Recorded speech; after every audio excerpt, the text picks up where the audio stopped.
Okay, hello everyone. There's been a few changes. Trying to work on a whole bunch of things. So tonight we're going to be talking about the campaign and storyline and everything. Since technically we'll be going into Season 2. And because I lost an hour and a half of audio on my side. So half of the last episode was useless. Yeah, you guys had an hour and a half of us talking to ourselves. Hey, that's just a normal day for me. Exactly. As a storyteller, that's normal.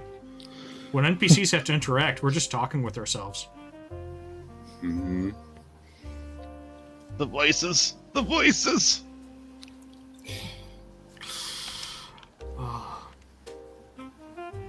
But we...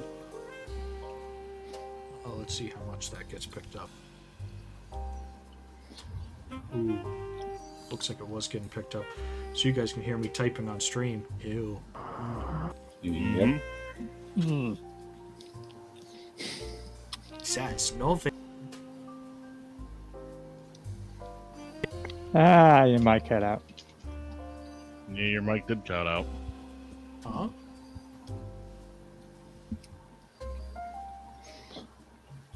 Shouldn't have.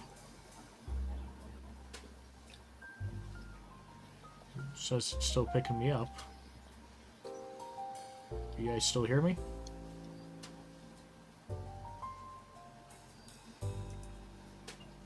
I can hear you on stream, but I cannot hear you in Video Ninja.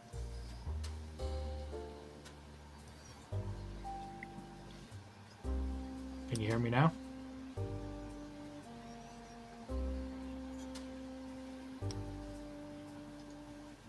No, not on Video Ninja. Nope.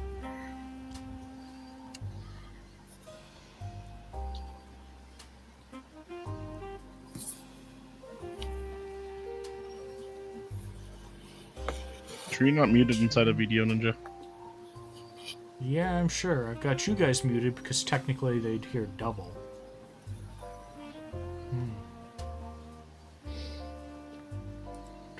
I'm hearing double.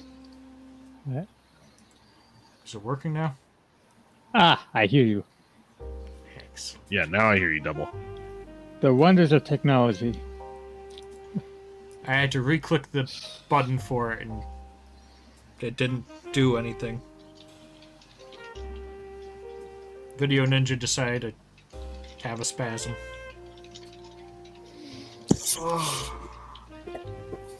At least that'll be fixed when we change everything for next session.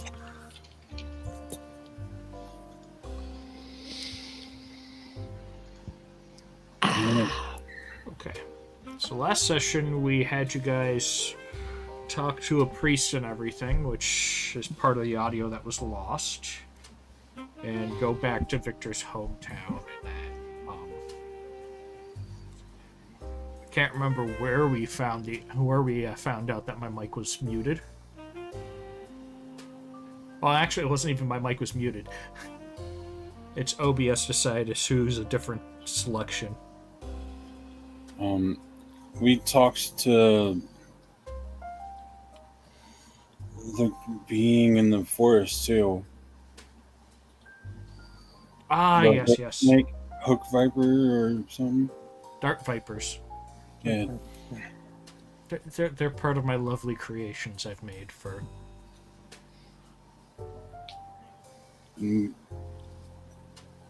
Got a little bit of backstory. Victor and his sisters had been out there before. He had gotten wounded by one of the dart vipers, and the elder viper actually healed him and helped him get better before he was sent off to live with another. I mean, live with your uncle, you mean? Yeah. Uncle Archimedes. My first thought is Uncle Iroh, and it's like, nope, that's not it. There aren't very many leaves on a vine in a city, man. Yeah, I know, right? They fall so slowly.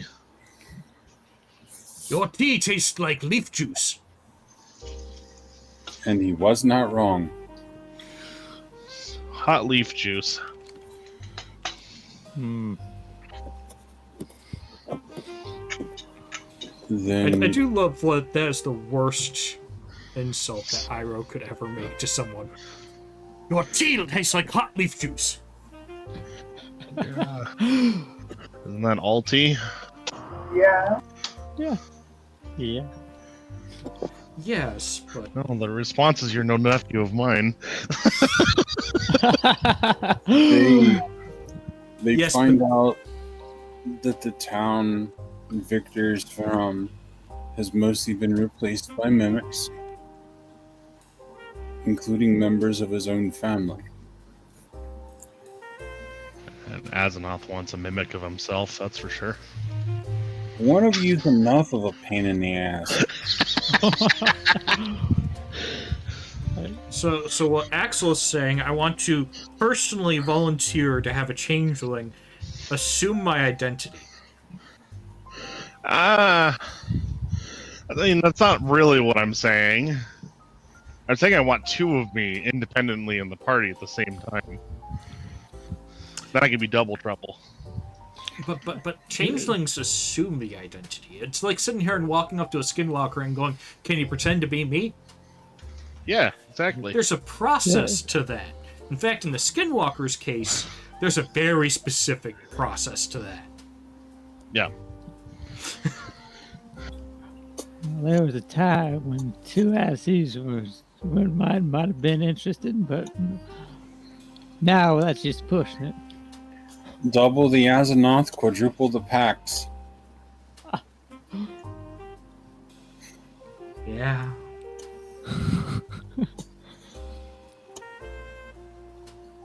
Nothing but trouble.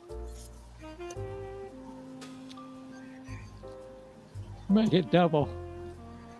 Poor Stella. To unite this world.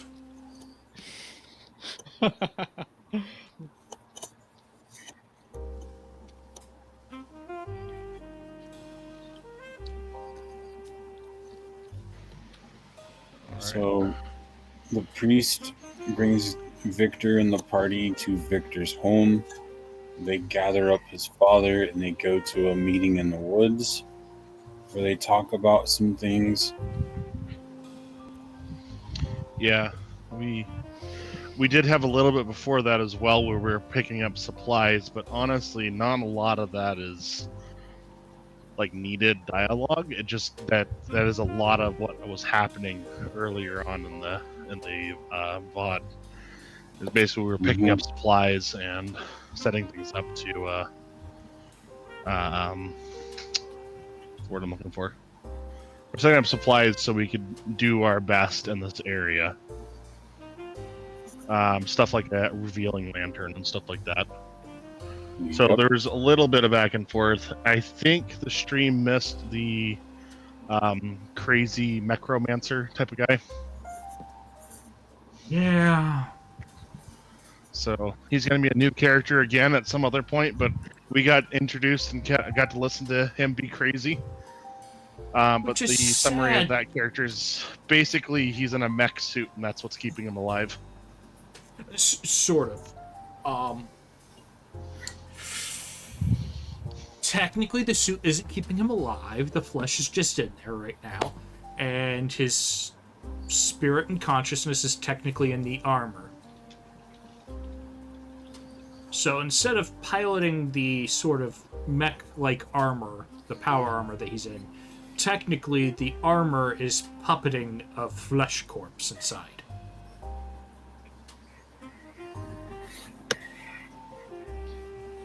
It's Alphonse from Full Metal Alchemist, but gross. Yeah. And also, technically, in aspects of like D&D, at least old D&D before they changed terminology because of many things. It would be what was previously referred to as like a phylactery. This is technically the goblin you were speaking to is technically a lich.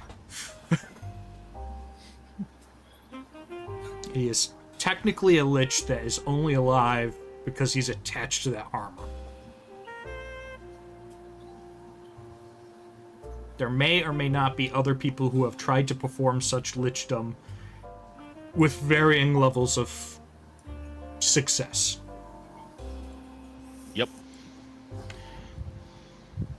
What else did we maybe miss? We had a rather flamboyant person helping us with the equipment, which sounds like an innuendo in itself, but How so? I mean, a flamboyant man helping me with my equipment?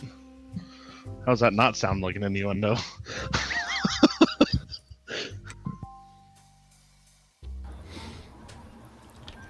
I mean, it's even worse if you know what the name of the character is and what his side profession is. Oh no.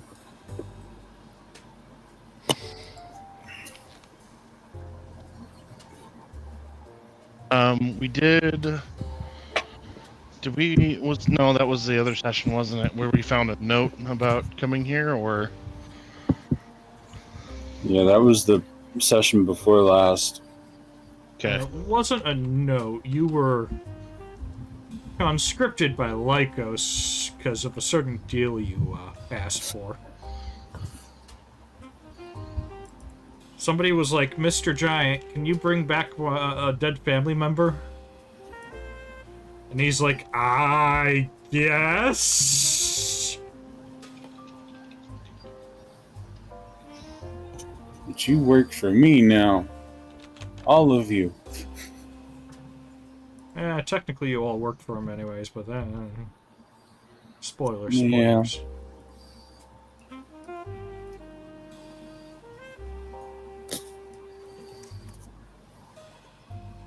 And the new character we have that's going to be joining ranks to give us 5 potential players is going to be a Cayman, one of my lizard people. Mhm. The audio seems a little garbled almost. Uh-oh. Like far from the Yeah, mic. you do sound kind of. Like Yeah, you sound like you're talking in traffic if you're saying anything.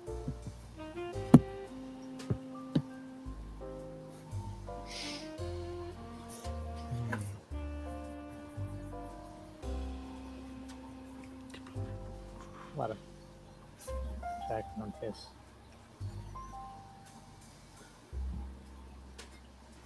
How about now? Perfect. Much better. There we go. Just my microphone for some reason. Yeah, technology. God, I love it. Reminded of the meme technology, and the guy spins around and scares the person with a sign.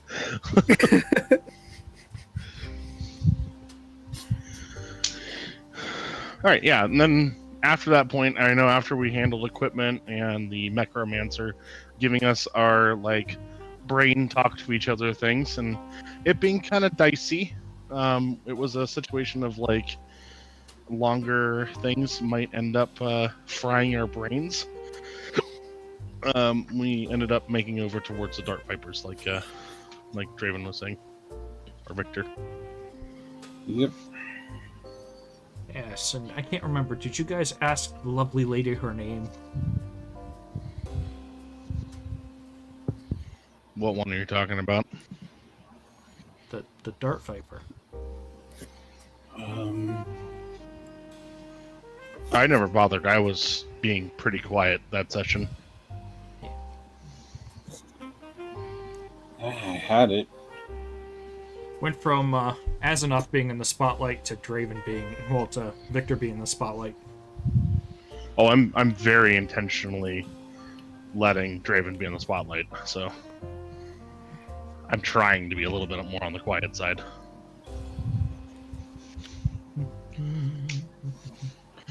There was also mention that our backgrounds intertwined to some extent. Yeah. His family was much more involved in protecting the world. Mine was more focused on like the fairy realm and trying to prevent incursions. And we have interacted before. I believe my father had a name for the maw. Oh. And I missed that last session, that there was a name.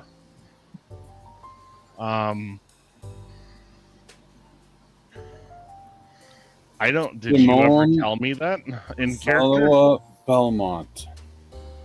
A what Belmont? Simone Valoa.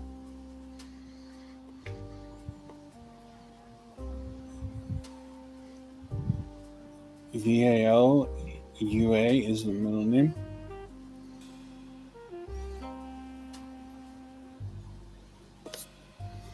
Yeah, because for whatever reason, my brain did not register that, because I was going like, oh,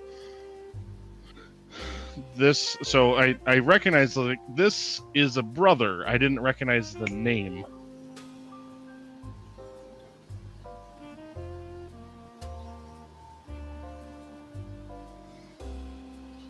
Got it. I see it in chat too, because he spelled it out for us. Mm-hmm. And that's the Maw of the Abyss, or was that something else? Can you confirm, Lycan? As far as you guys know, that was the brother of the guy who had the Maw of the Abyss as his pet, so to speak. But gotcha. So presumably, you guys can probably come to the disappeared. assumption. You guys can probably come to the assumption from how he reacted to the name that technically there's a good chance. Okay. The reason I'm also asking is, like, I want to verify as well out of character, because it's one of those, like, I might have missed some things there.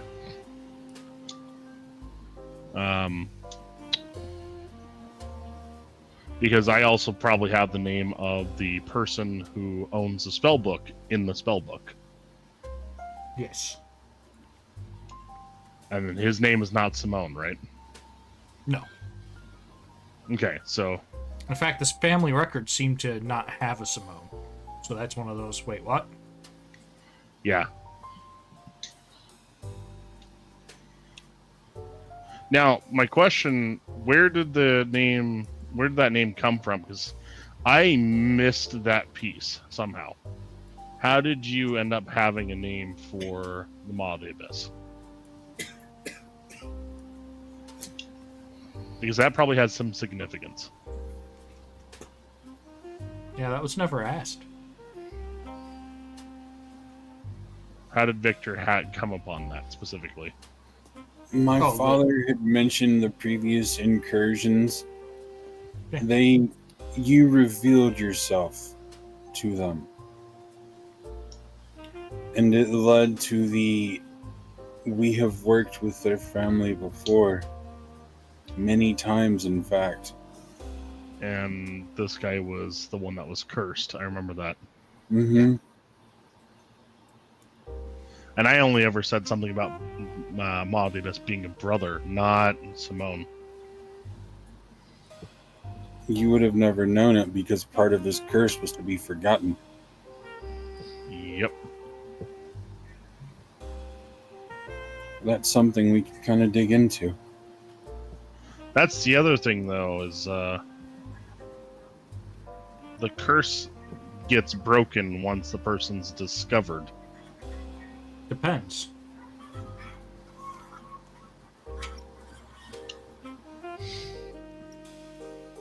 So was the curse binding. The curse was just binding to be abandoned and forgotten, basically.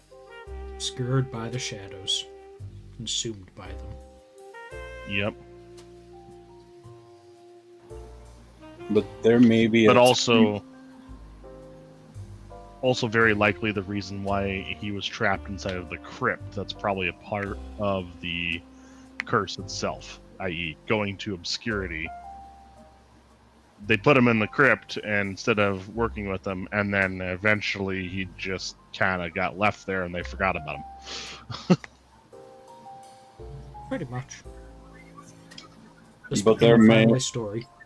But there may also be a situation where just the length of time he was in the shadows, Simone barely exists other than like a minor memory, and he's became something else due to the time. There's a lot of ways it can go. Memories and records perhaps lost by tragedy. Well, I have something to say about that as well.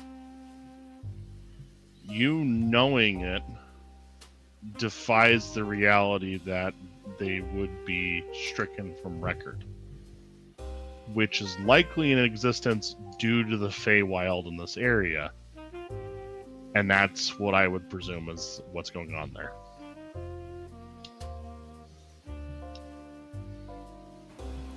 Yeah, we could leave this and I'd forget everything about it.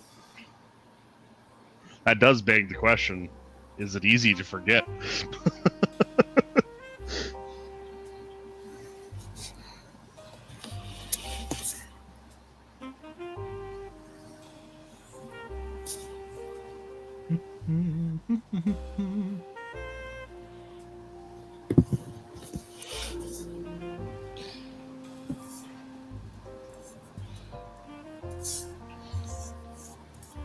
I'll have to engage with that at a later time, because unless we're doing roleplay at the moment, but the problem being that that wouldn't have a position to stand on.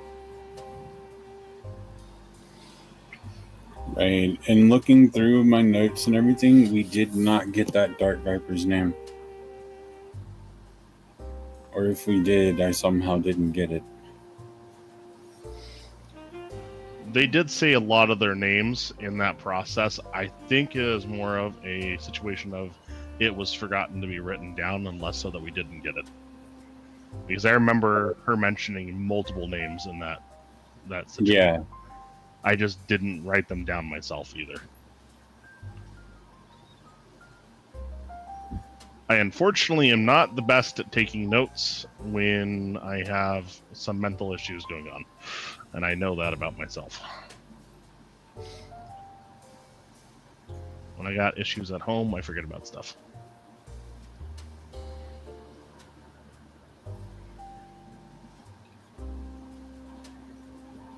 Yes. Then there was the whole asking if Grandpa's house was safe to be at out in the woods. Yep.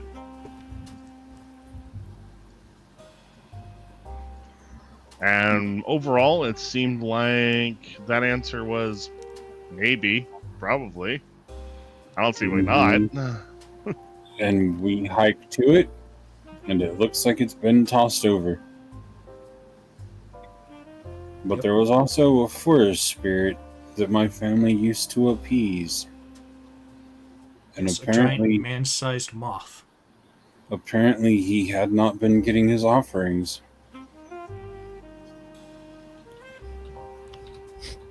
Light and fruit juice. So he may have gone inside looking for it. Then he found tasty curtains. Nom nom nom nom nom nom. And at the end of last session, he found us. He found the lamp. It's shiny. Mm-hmm.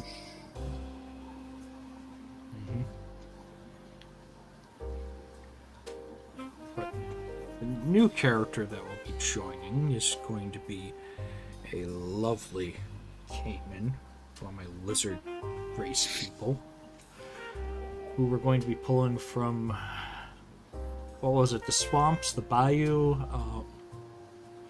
We're going with like Louisiana. Yeah, pretty much. That's the vibe we're going with. There's kind of like the bog swamp. I don't know. There's a difference. Bog swamp and Creole food. This is going to be great. Yeah. Hmm. Hey, Crawdad. Get some boudin up in here. Also gives you the benefit of technically a tank for the group that can actually tank and be in the front, and technically a unit that can be in the water. Yep.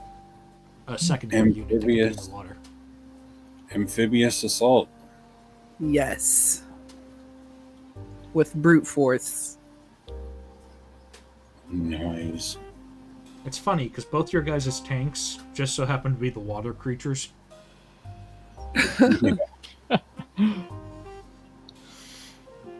All the land people are like, we're squishy, and then the tanks are sitting there going, we like the water.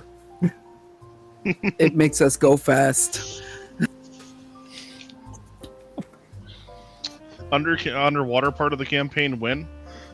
Yeah.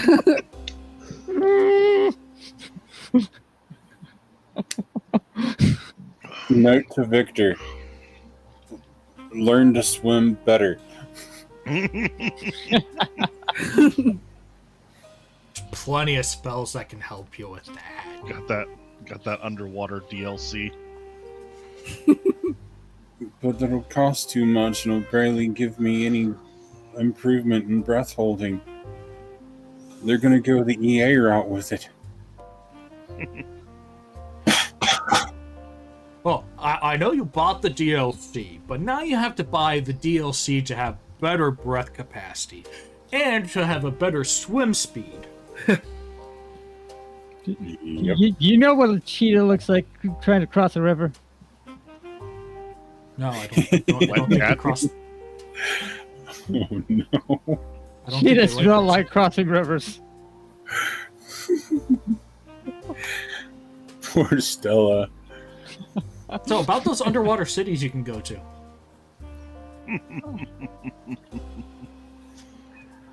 We're gonna have to find a spell that creates an air bubble around Stella. It's called a boat. Not when you're underwater. It's called a submarine. Just make sure that you're not, nuts and bolts into the thing and, told that it's not going to be safe by, multiple engineers. Yeah. The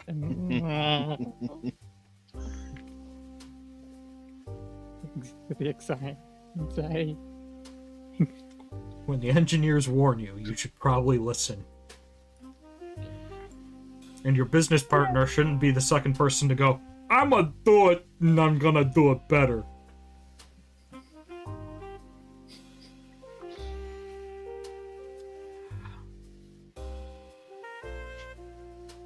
Some people never learn. It's almost like sending a plastic toy thousands of feet deep's a bad idea no matter what you do. What? No! No! Yeah. But yeah, I think as a recap for everybody, I think we should kind of talk about our characters a little bit. Yeah, it's not a bad idea. So, Stella, what can you tell us? Sorry, Axe.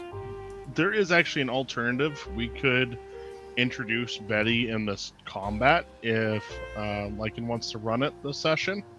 If there is combat to begin with. Are you guys gonna sit here and try to fight the caked up Mothman? Why not? I want to clap those cheeks, man. I mean, same. Remember, when you open your mouth, there is light.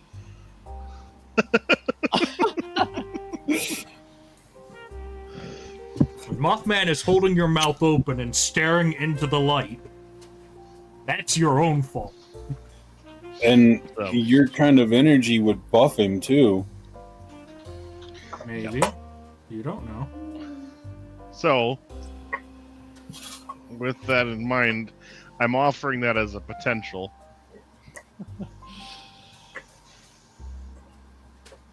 If it I doesn't mean- work, then it doesn't work. What if we do it at the same time? Because I I'm- also have the beam. You have a dark So- beam. Yeah. Breathe both the light and the dark beam both into his mouth at the same time. Into whose mouth? You can cross the streams, understood.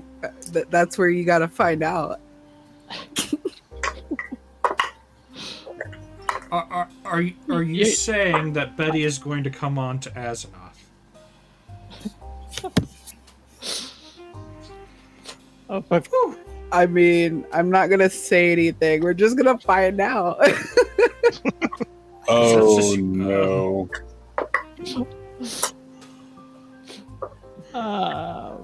So two I cats say, and a lizard walk hilarious. into a It bar. does. As I say, it does follow his tendencies, but you know, Yeah, except for Betty is a 10-foot tall, muscle-bound lizard lady. So by the end of this changes campaign, things. How? I'm gonna be the only one not in a relationship with Azeroth. Gosh. Not with that attitude, you're not.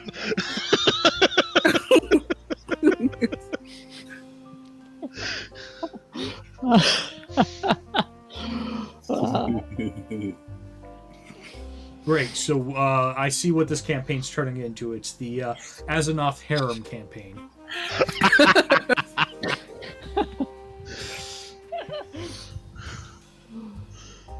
We'll save the world, and I'm gonna get a harem. That sounds like a weird anime. Yeah, it sounds like there might be an anime like that out already. Oh god. In fact, similar ones might include, is it wrong to pick up girls in a dungeon? Yeah, exactly. Which, oddly enough, I enjoyed because there's a stat system in it. And because they had the gods. And a couple of them were gender bent, and it was like, that's a neat twist.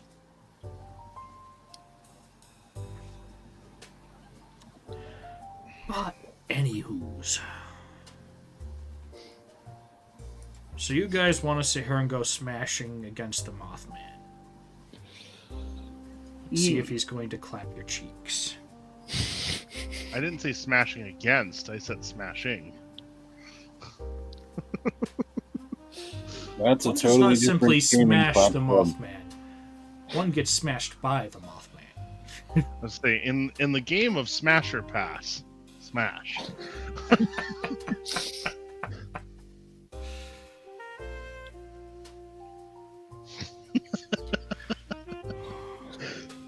Axel, you'd also look at Cthulhu and say smash.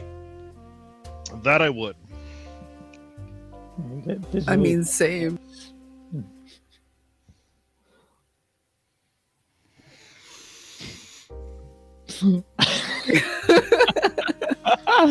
How many tickles does it take to tickle an octopus?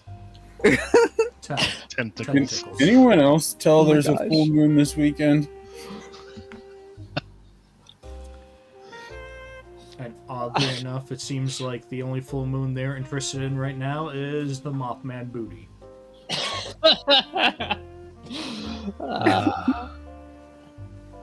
How did we get here? I mean, wouldn't it be soft? Presumably. Soft and fuzzy, I would assume. It might be fuzzy, but it probably isn't soft if he is going to be sitting here and, flying around all the time in the material plane and being, a menace. I mean, if it clumses, it can do some damage. Yeah. I'm just saying, Mothman probably doesn't skip leg day or squats. Oh, Fiat. In fact, how many of you can fly? None of Define us. fly. Yeah. Doesn't actually fly. No. But every time he takes off, he's got to push from his legs, and you know. it's a This is lot where of I one squat. punch. This is where I one punch man him, right?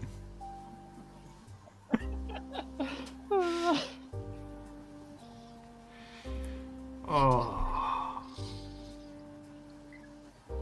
Even in a supposed to be non-play stream, we're ruining the GM's plans. I was providing that as a potential though, but I don't assume this is going to turn into a combat. I'd rather it not, but you know. Right.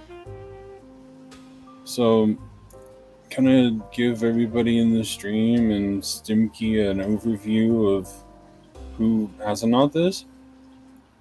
We don't need to tell about abilities yet, though.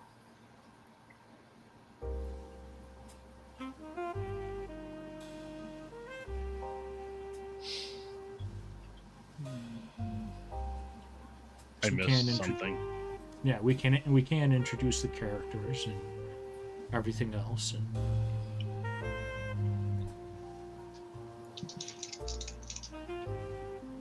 who's rolling dice? That was me. Why are we rolling dice? So, Make you nervous? Excuse me? I'm It the worked. storyteller. I start rolling dice and you get nervous. Actually, everyone else gets nervous. You get excited for some reason. although we have had an encounter where when we did start rolling dice, you did get nervous. When was this? When we took out all your baddies in the portal room. Hey, it's because those were planned at session 2, and at that point, nobody had a nuclear bomb that was a moonbeam. But he gets excited, we get nervous, and we all go home feeling dirty. Yep. That, and I didn't have the "you think you're stopping this, but not today" spell either. Call an ambulance, but not for me. So, my name is Draven. I'm playing Victor. He is a wood elf that has spent most of his life working in the archives as an archivist. He has a pet raccoon named Stamp that is a little mischief maker, and thanks to Asanoth's brother Damien, now has a full mech suit and is something like a dream rocket raccoon may have had in his youth.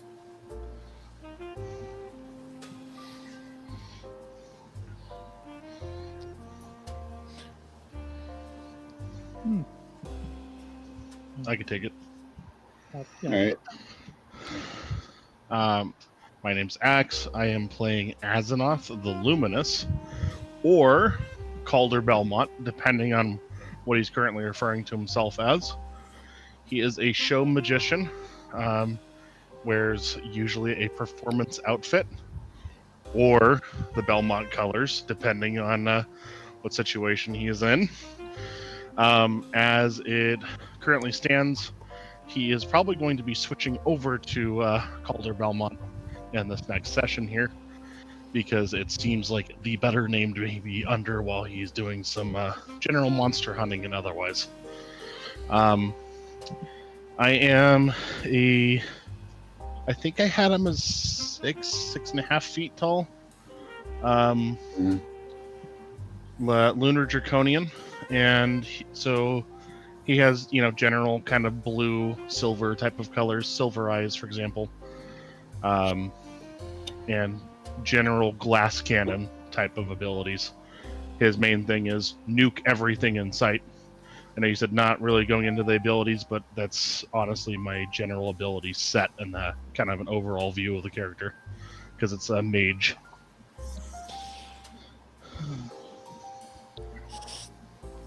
I am Alina. I play Stella. She's a cowgirl. Grew up on a ranch. Uh, had a bit of some tragedy. She ended up moonlighting as a rum runner.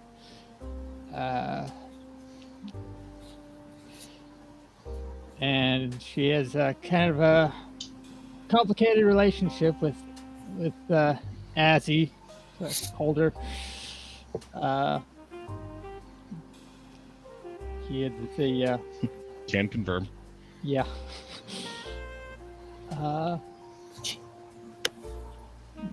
That But yeah, she has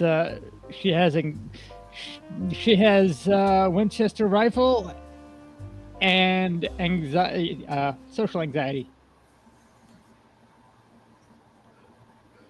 I had also forgotten to add that I'm a general troublemaker and also technically a warlock. And technically a bard. And a cardinal. And technically a bard. And I will probably make a deal with anything that has a pulse. And doesn't.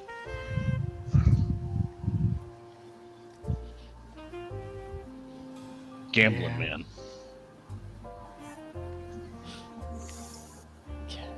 That's one way to put it. It's worked out fine so far. It's not like any of my past situations catch up to me continuously. Yeah, no, it's not Like- like that at all.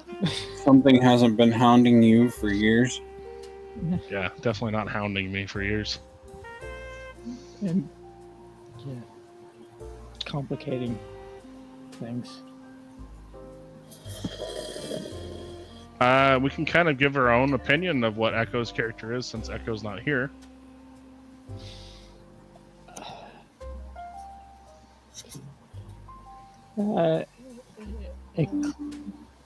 Eccentric shirt guy with a gun for an arm. Yeah, that's a pretty good estimate. Uh, One of the primary monster hunting families, and kind of a mafioso. not sure if he talks. Not sure if he's crazy or not. He does seem to talk to something. Talk to his arm. Yeah. Very mafia code of honor.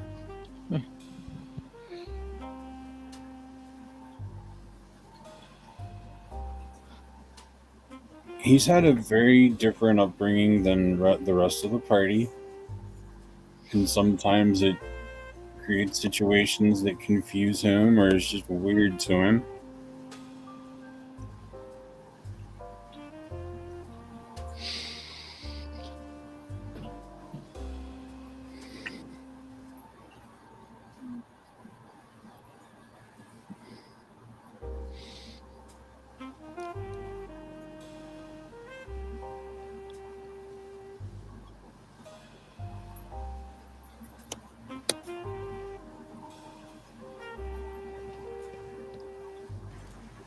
So, did you want me to talk about Betty, or do you want to find out when we run into her?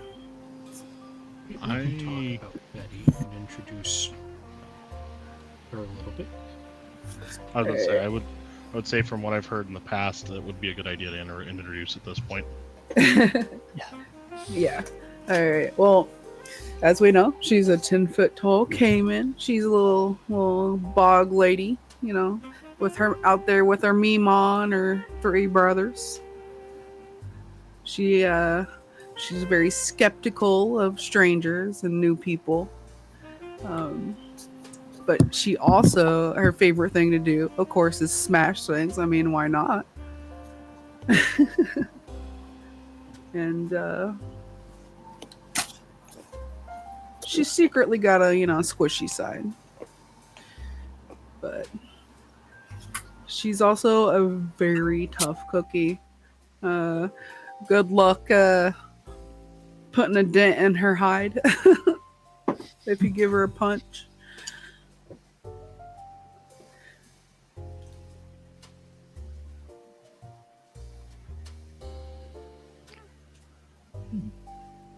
Am I the shortest? It's still the shortest one in the group at this point. I always kind of saw Victor as shorter, and honestly, Luther is extra short, but I don't know if that's true. Victor's like 6'2", 6'3". Unless I'm playing a dwarf, I generally don't go for short characters.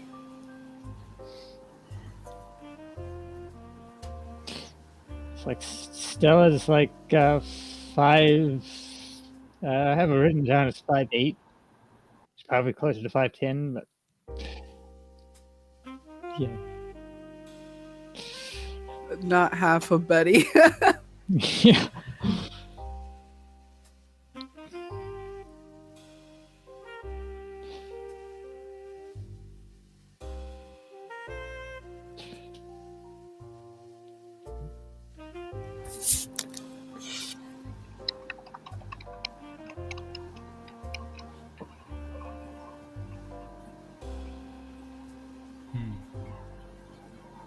A little over 130 pounds. She's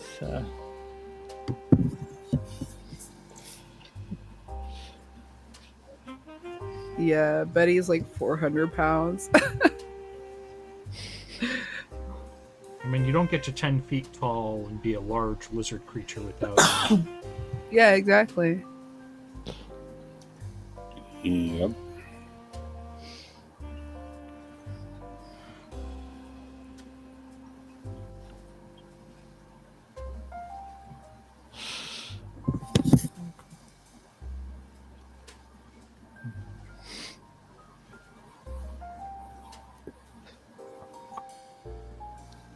So I think that really covers everything that we had in the last session. So I don't think. Was there any other prep stuff that you guys did? Can't We remember. grabbed a bunch of different weapons and stuff, or things that may help us dealing with changelings. And a lot of research on the last incursions. There's got some cold iron. There's a ley line running through the area that's really kind of messing stuff up. Whoever's leading the incursion from the other side wants to access that ley line energy. And we think it's being led by one of the cults of 8. Yeah, there's like 2 factions trying to vie for it right now. Which was the Earth Cult of 8, and then there is the happy little Fey realms trying to sit here and manage to get that power if they can.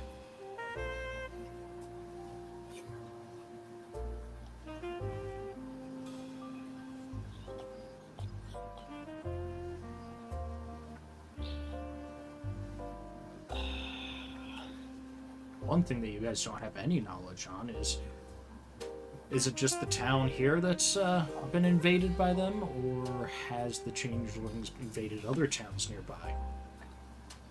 Do they have representatives in other towns? Is the cult of the 8 already infiltrated? What is going on? And it's something we're going to need to find out. Yep. Okay, I got most of the stuff typed up. Whoa. I guess if we really wanted to, we could try to sit here and do the encounter with the Mothman.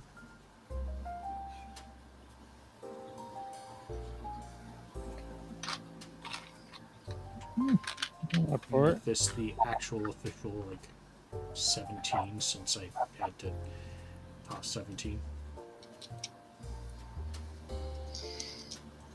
So we lose an hour and a half of audio on your part, and you're talking to everyone, and yeah, you're like a third of the audio. Yep. But that also means that I have to sit here and introduce how Betty's going to come in.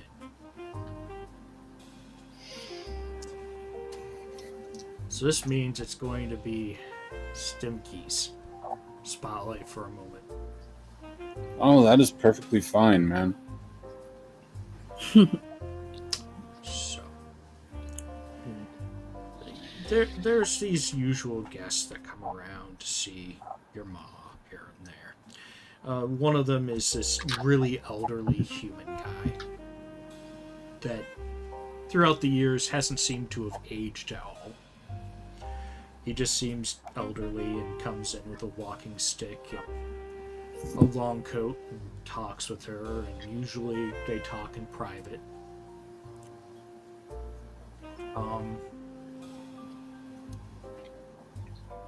The general gist about the old man is that he's been around these parts for a pretty long time. Nobody can remember when he showed up.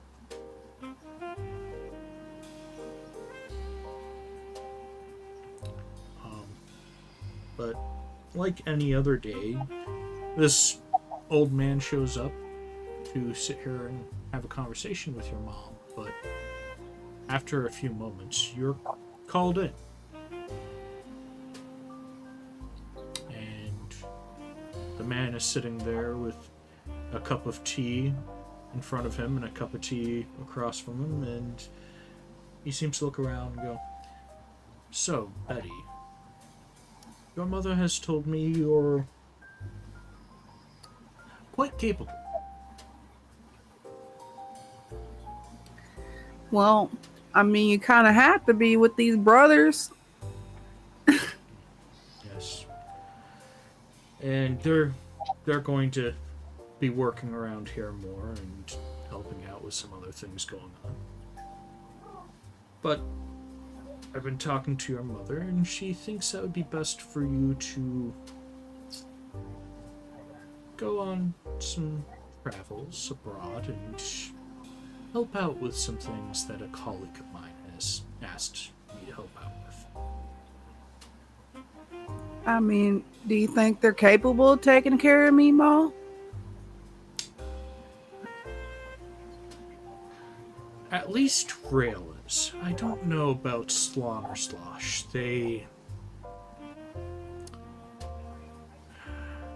Slosh... He's a precious boy, but doesn't seem there's much between those ears. That's what I'm worried about. She's Slon getting old. Slon seems to think with his other head. Yeah, that's true.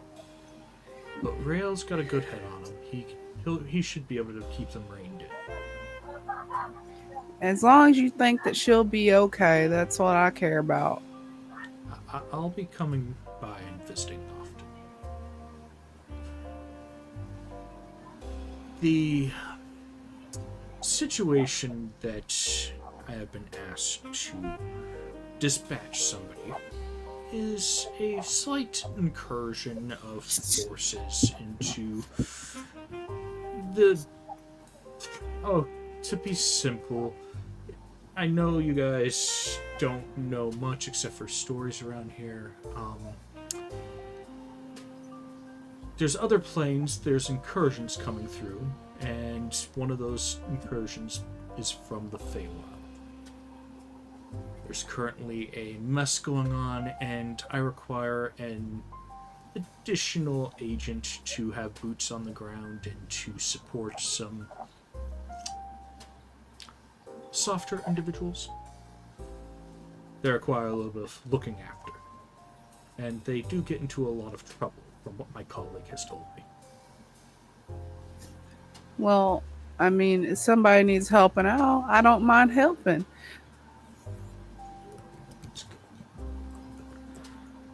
good. I've known your mother and all four of your father for a very long time. And I gotta say, out of the four of you, you're the only one I would really trust with asking this. Well, I can see how you would say that because the brothers, they're kind of, you know. Yeah. The most capable out of them would be Rail, and I'm sorry, some of the things that might be coming up are more physically challenging than his frail physical condition would allow. Yeah, that's true. That's okay. I'm willing to step up if that's what it takes.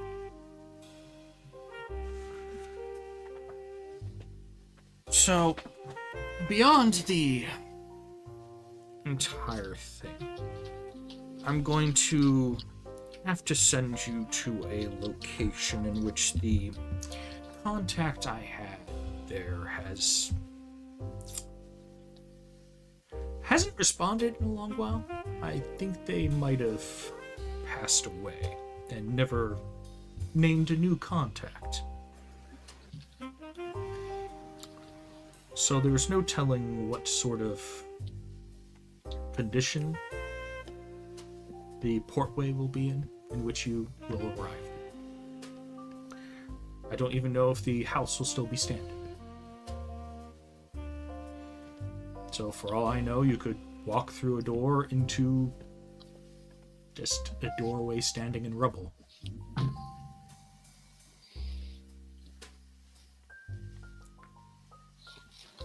She takes a moment. You'll be looking for a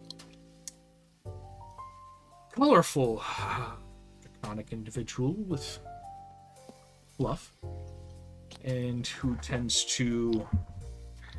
What was it Lycos said? Tends to put on a performance a lot. He's from a monster hunting family and seems to be more of a mage. There's a scholar with them who seems to like swords, but is quite squishy. A gunslinging cat, and occasionally a shark that seems to love shooting things. A lot.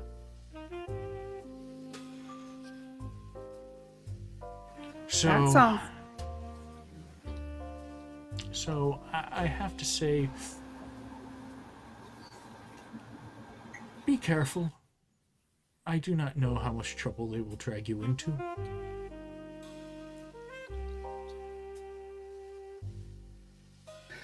I'll do my best. But they do sound like quite the interesting bunch. The one fights things by throwing cards at them.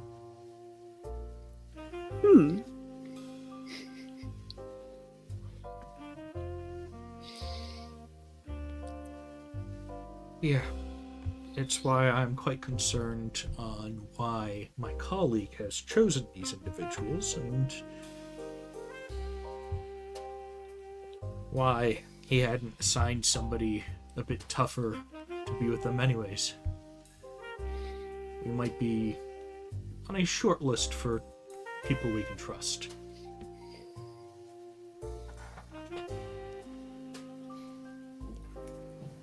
That's understandable, but I mean, if they're throwing cards, I can guarantee they really do need my protection. So I better getting going over there then, huh?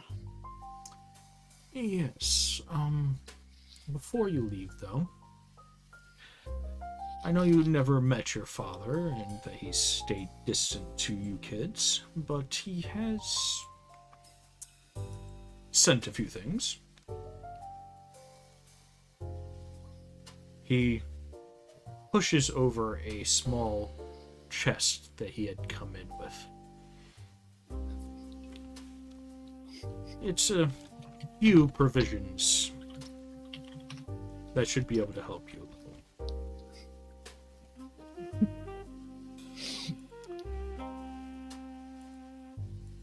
As you open it, you will see that you have 20 rounds of ammunition for 12 gauge shells. You have a sawed-off shotgun and a strange... It looks like a bone or horn club that's been fastened with leather and that.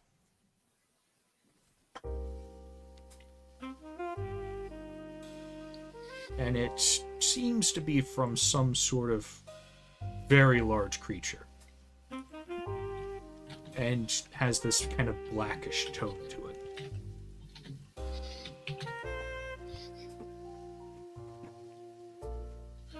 Well, she's definitely ecstatic about that. Now, the club itself is rumored to be from the Pharaoh tree.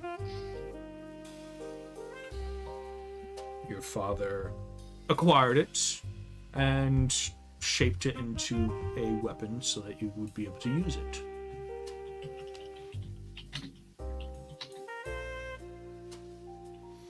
I'll take you to a doorway that will be able to take you to where you need to go. I can only assume, since it's going to be late by the time we get there, that when you arrive, you might have to rest at the place that's there, or perhaps at a nearby place in the town.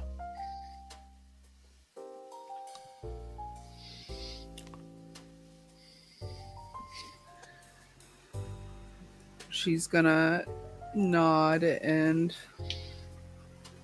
just kind of look back at everything for a moment.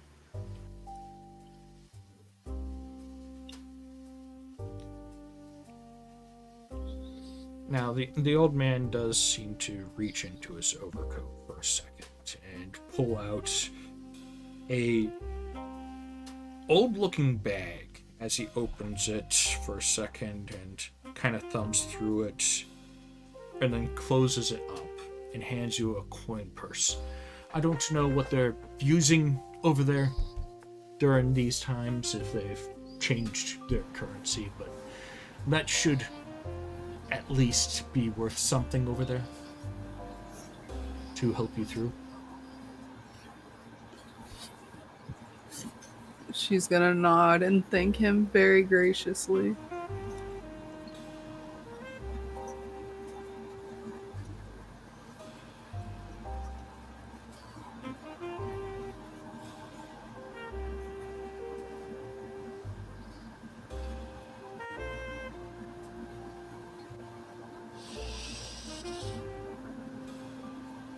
Put a note into your character sheet for you.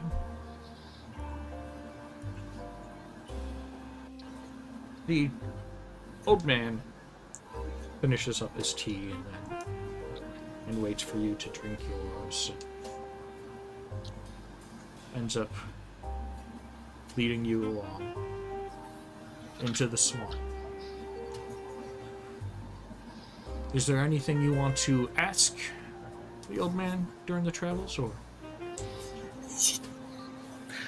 She's just gonna kind of pry more into, like, who are you? That's a complicated question. It depends on when it's asked. Currently, I am just a friend of your mother's and of your father's. And I have associates and orders that I've kind of retreated from because of past issues that had happened and past losses that we had had.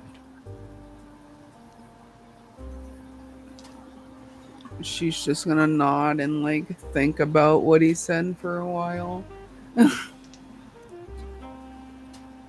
As you get to the doorway, he seems to pull out a key, and you see what looks like a mostly destroyed tower in front of you, with just a ornate wooden door, and just the door and the rocks around it are all that's left for some reason.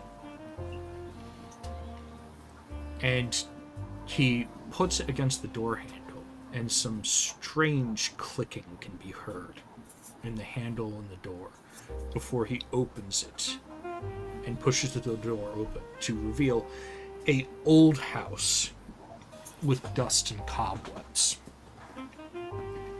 What looks like a kitchen to the side and a dining room in front of you, and down the hall seems to be the entrance of a foyer with some lights outside of the place, the door wide open. Some of the windows look like the curtains have been ripped off by something, and a couple of the things like the rug in front of you looks like something had bunched it up and was chewing on it.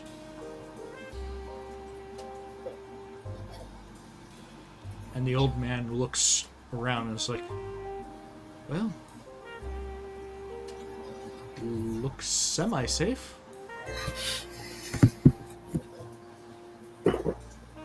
Something's definitely been here, for sure. When you meet the elf, the cat, and the fluffy draconian, you can tell them that a associate of Lycos has sent you. Hopefully they will not be in trouble already. I fear with how they were talked about that perhaps that might be their usual method of operating.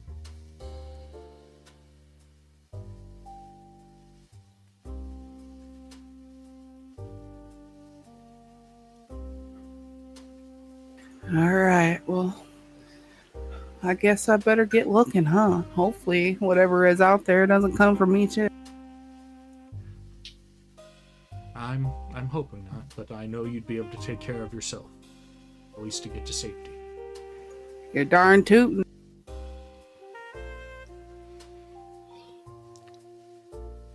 So you walk through the door? Yes, she does.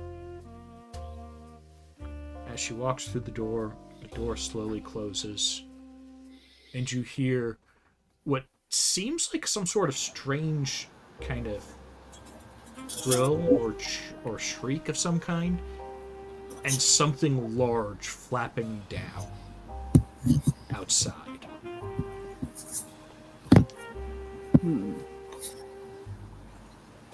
That doesn't look good.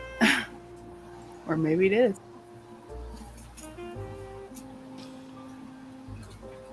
You go to look. Yes, I do. From the porch, as you approach, you can see a curtain in the walk in the kind of path towards the town that has been pulled out of the house and chewed on, and you see a draconian, an elf, and a cheetah seems to be sneaking around, but you see a giant moth overhead flying down towards the two with lamps and landing in front of them, staring at the lamp. Oh. Well, hello. She's gonna walk up curiously. The moth kind of looks over at you a second, and then looks at the rest of the group and back to the light, and begins putting its hands towards the light source. Remember, you guys have torches, though, so it backs away, feeling the warmth on its hands. I will reach my hand up and kind of put the juice in front of the torch. In front of the torch that you're holding? Yeah, like as in like to kind of bring it into focus since it's staring at the light. Seems to be There you go, still buddy. staring at the lamp, at the light. You don't want any juice? It's still transfixed. I'm afraid of taking the light away.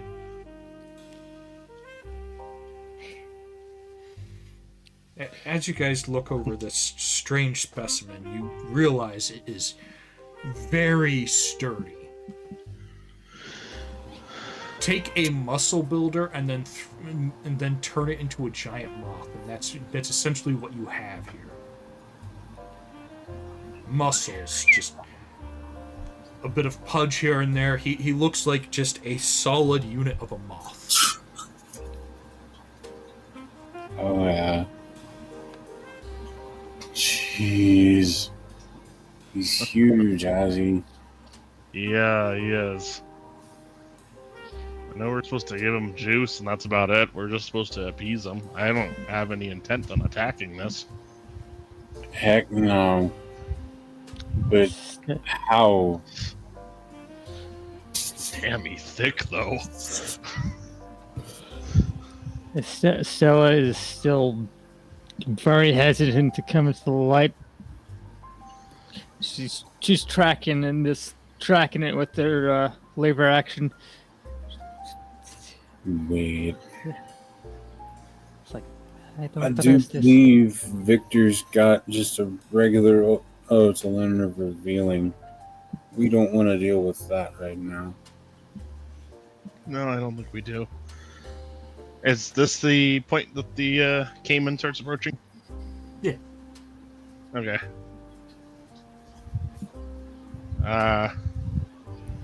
Azeroth is kind of focused on the moth at the moment, and probably eventually notices that a very large creature is walking their direction. Oh, who's there?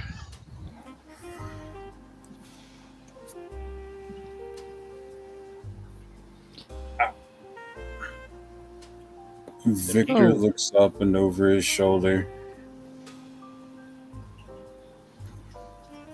Stimky. Stinky.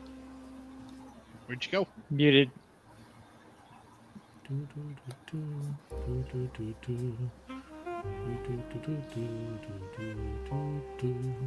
Mute. Mic check. Boom, boom, boom, boom.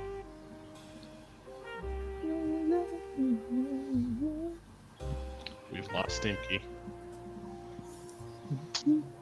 We've done scared him off. Ah, You scared him off. bathroom. Ah, copy that.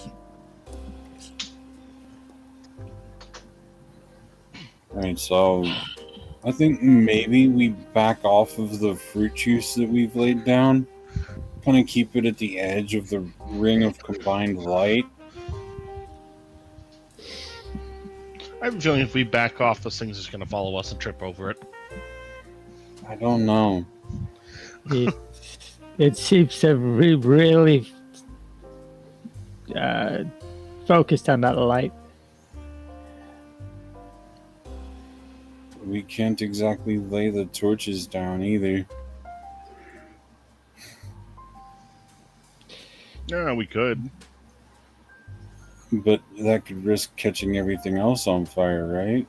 As long as the ground is stone underneath it. Is there stones for... Yeah, there's stone and dirt paths. So, Yeah. I am actually going to take that advice there. I'm going to set the torch down good and slow so it doesn't, snuff. And I'm going to go ahead and set the juice down next to it.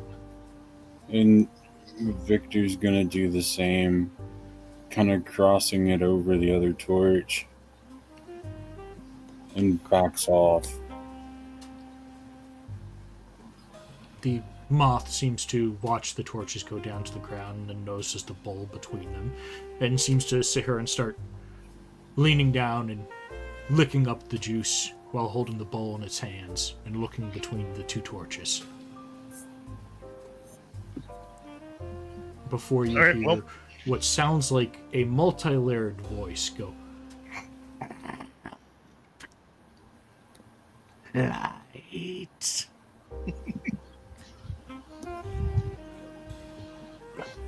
Think we could just go inside at this point, Axe?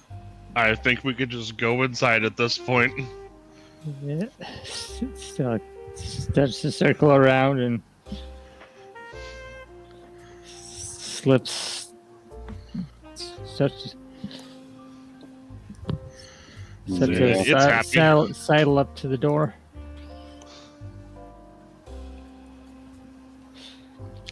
I think we should pause and wait for our other player here at this point. Yeah. This would be a very good point to come nose to nose.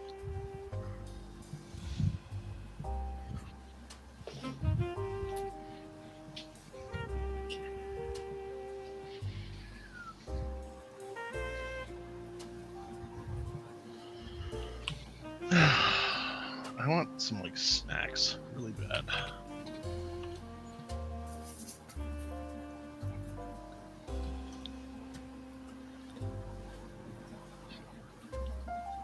Oh, it's Mighty Mouse. Hello. Hello. Hello, hello, Mighty Mouse. We're waiting for a player to get back from the bathroom. How you doing?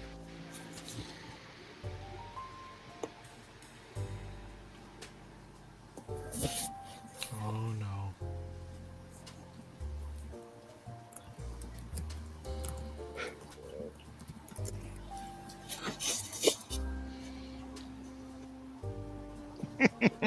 I knew that was coming. There we go. Surprise Pikachu face. You know he deserves it.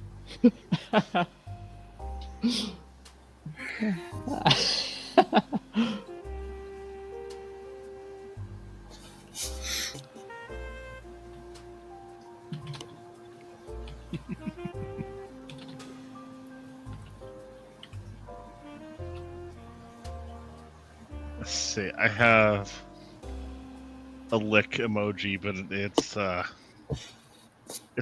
bit spicier than something I would send to a friend.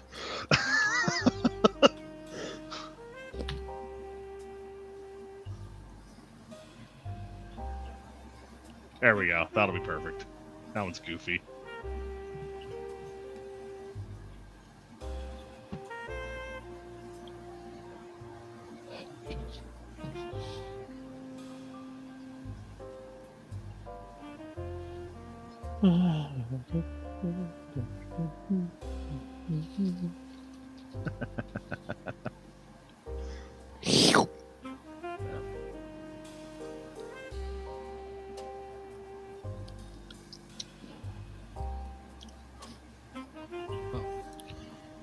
I have all these gifted subs to these random channels. It's very nice.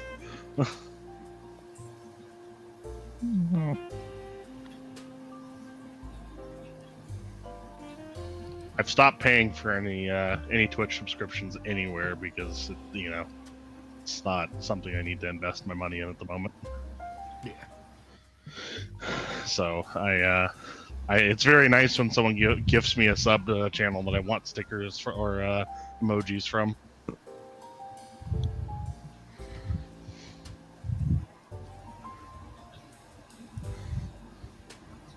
It's a Jamie. Welcome. Thanks for the lurk. God, I've got 30 pages of notes and docs. Let's not talk about how many notes I have for this campaign. It probably ain't gonna show, but this is today. Fair? I can't see it at all. Oh, well, it's a screen full. I'm typing them up on my phone.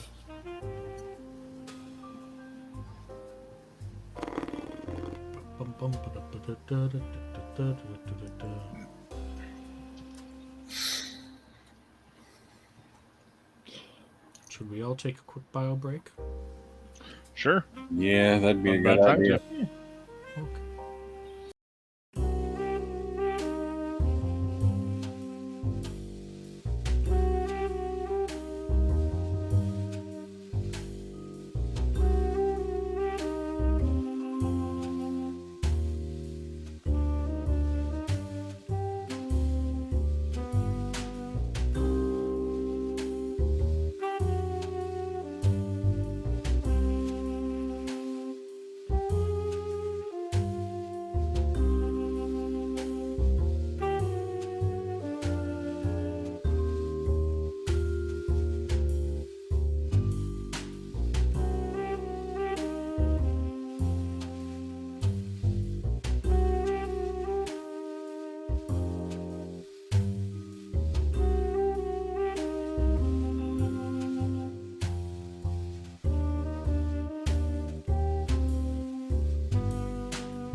Okay, we're back.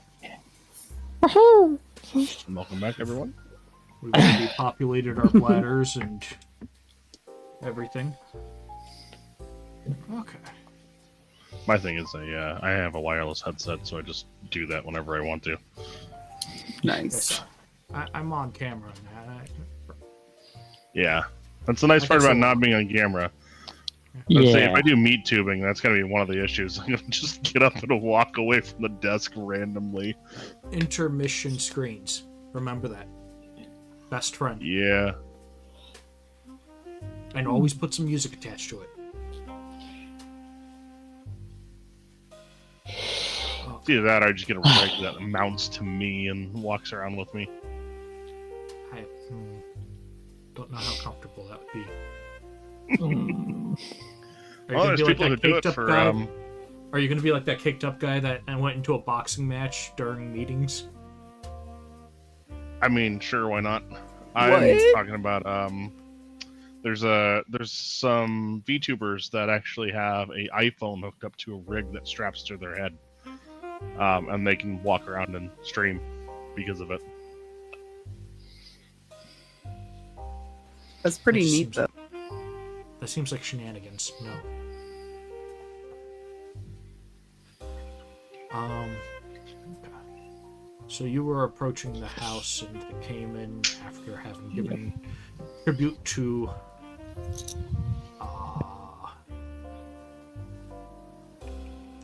the Mothman of juice and torches.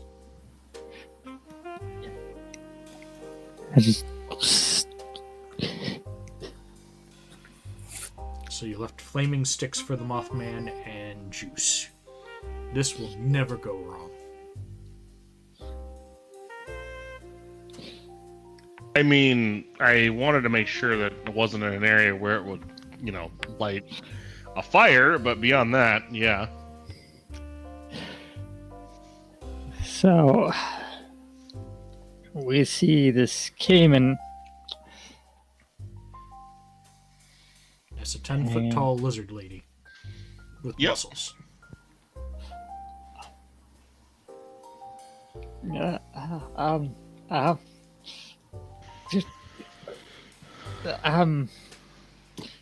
Hi. What are you doing hi. here? I wasn't expecting anyone to be here.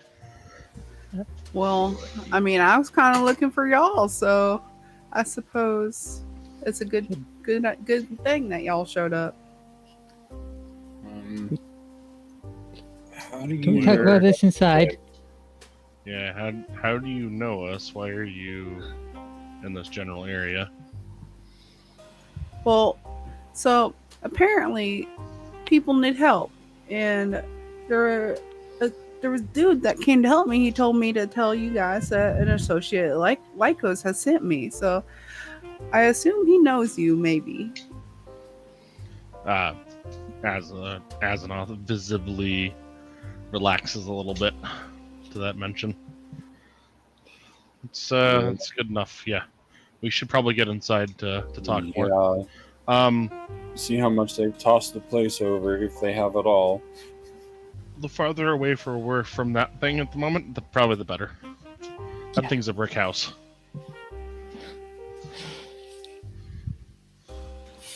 Yeah. Also, I am a source of light, and I don't want those torches to go out while I'm still standing out here.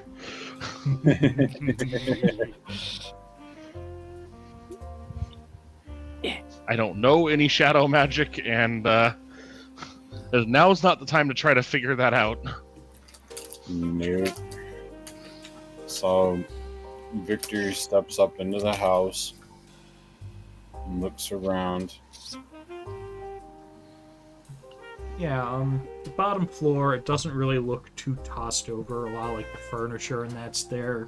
Except for anything that seemed to have fabric on it seems to have been pulled apart and chewed on. Mm-hmm. Those couches were very comfortable once upon a time. I should always use mending or something. Yeah, you could tell that it tried to take a bite out of the couch, but because of the cushion material, it just decided not to. It just I was tasted going funny. to survey the area. Let me roll. Yeah. All right. I got a Remember, you have a with bane. the bane, and I assume perception because I'm going to be walking around looking for anything. I rolled a total of 3 on the dice. I don't really feel like I need to add any positives to that. I think I don't see anything. This just looks like an old abandoned house to you. Yep. Nothing out of the ordinary here. I'm going to say I walk into some cobwebs and go. In fact, you accidentally breathe them in. You suck them in when you start coughing. Yep. Somehow it got in my eyes as well. You see Azzy like on the ground rubbing his face like, oh, Jesus. What happened to you, man? What was that spider making? Like, what did it make these out of? Solid steel? Ugh. I mean, something like that, yeah. He reaches in his own mouth and scrapes a claw around along his tongue to pull the rest of them off and shake the handle. That's But yeah, Victor's gonna Yeah. kind of look around as well, like trying to get a feel for if something's still there. Stella's walks up to us and just pulls out a rag and wipes some of that cobweb off of his face. Thanks. Rolled a 17. Yeah, most of the stuff is still here. It seems like some of the stuff, like bedding that was still locked up in the cabinets upstairs are still there. It seems like there's still some rooms that you could stay in that look like which looks like it would just have to be, set up because your grandfather hadn't had guests in a little while before he passed. That's about it. Seems the Mothman did not go after the beds after having that lovely taste of couch cushion. It was more than his digestion could handle.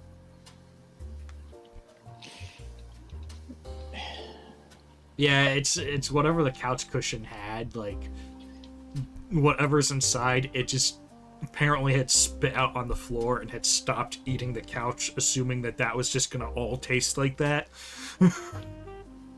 So it went with the carpet and the drapes instead. Out of curiosity, Stella's going to look around for a hiding spot for liquor. We're gonna go through a wood elf's house for liquor. I mean, solid. I mean, if there's a wine cellar in the basement, elves do have some knockin' wine.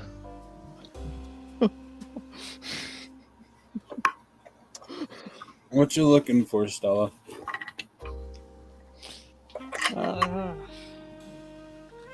Okay. How much of a partier was Grandpa? Yeah. He was known to throw some back on occasion. There'd be big family get-togethers every few months, and it would flow kind of free. Yeah, as you get to the kitchen, there's a couple of bottles here and there that are partially drank. Some glasses that look like you could clean them and to get the dust out. The door to the basement, when you do look down there does seem to be some wine racks at the bottom.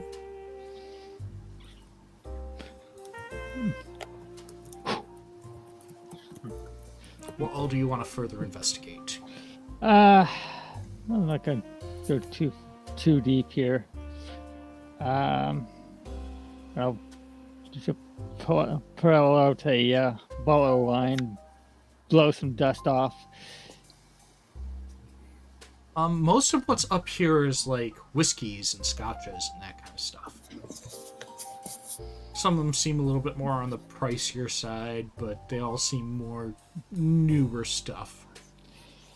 So it seems like the better stuff might not be upstairs. Yeah, she'll poke around downstairs a little bit. Okay.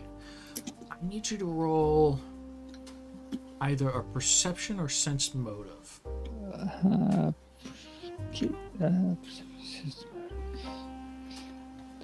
They're both pretty good.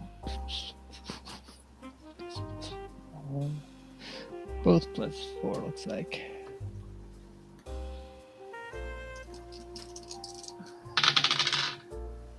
We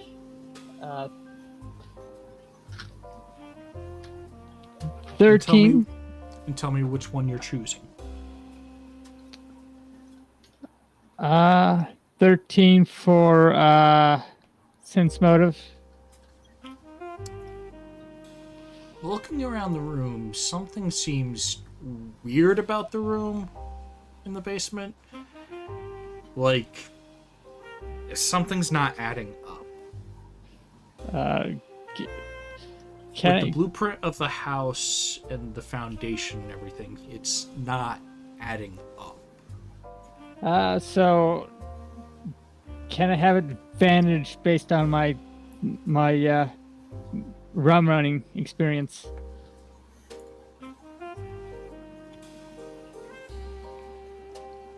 Sure.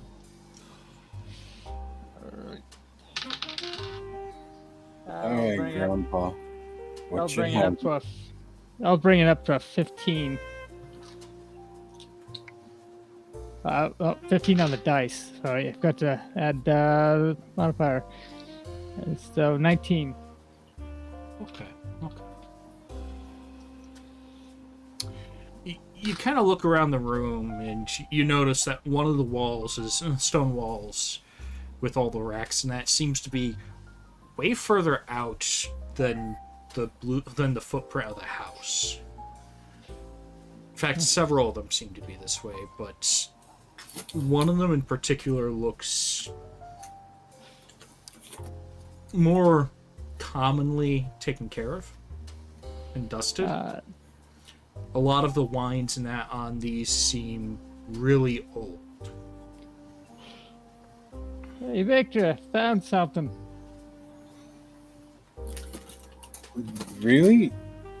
He comes down the stairs, looking around. He walks over to where Stella's at. And I point out how the spacing is all wrong, and it's like back when I was running hooch, it'd be we'd sometimes have hidden compartments and tunnels and stuff all hidden in all sorts of places. You feel like there may be one behind this? Seems like it. How would we figure that out? Yeah, but He kind of moves his hand over the wall. Stella's gonna start wiggling shelves and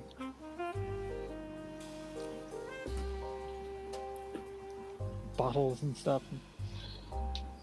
Looking for a latch.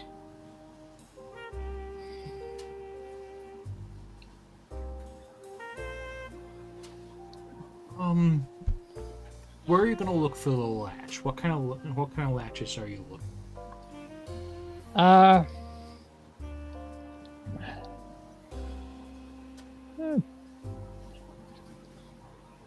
Some like a maybe a light fixture, maybe one of the bottles in the rack here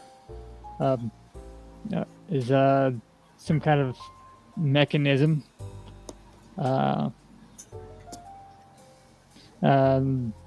Just start feeling along the edge of the bookshelf or anything there.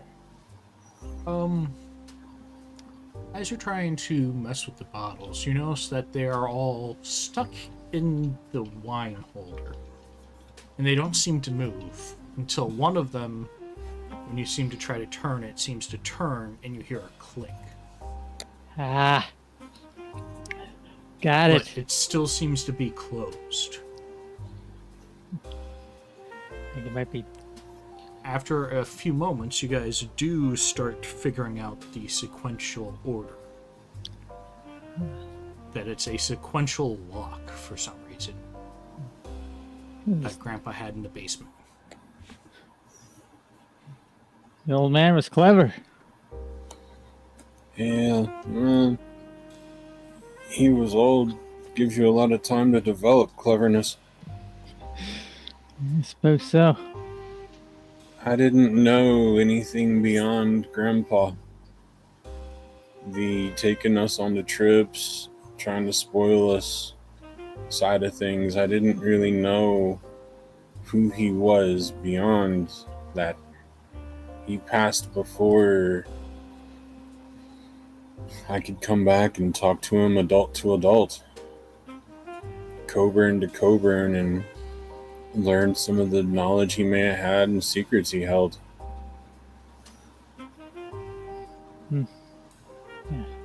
So nods and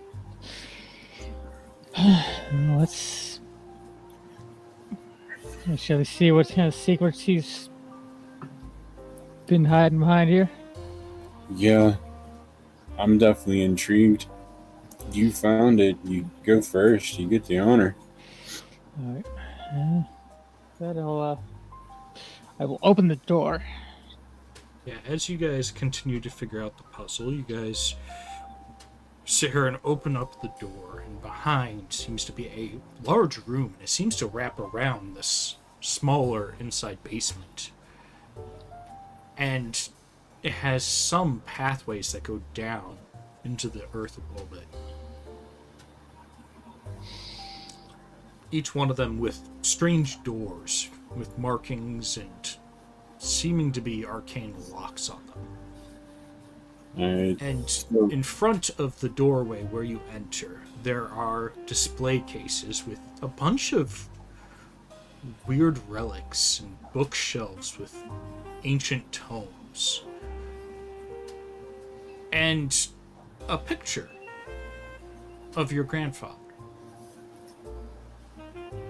Alright, so he's... Go ahead. And a man that he was known for entertaining here and there, a friend of the family. In fact, when your grandfather passed, you don't remember ever seeing a body at the wake. It was always a closed casket.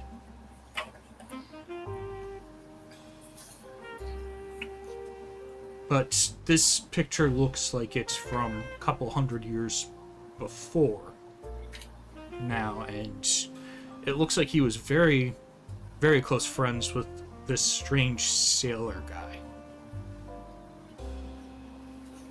who looks almost like an aquatic elf.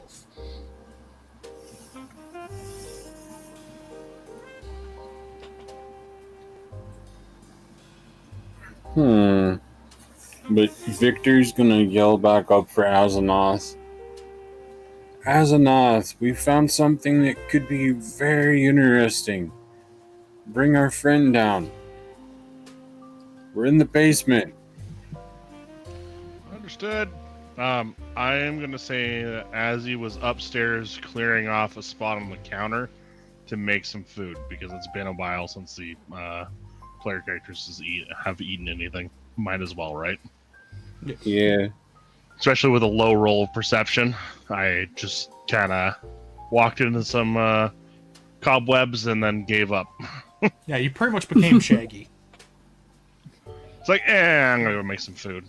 So, he's going to very likely bring down some sandwiches for the group, including Shaggy. for... Don't judge me.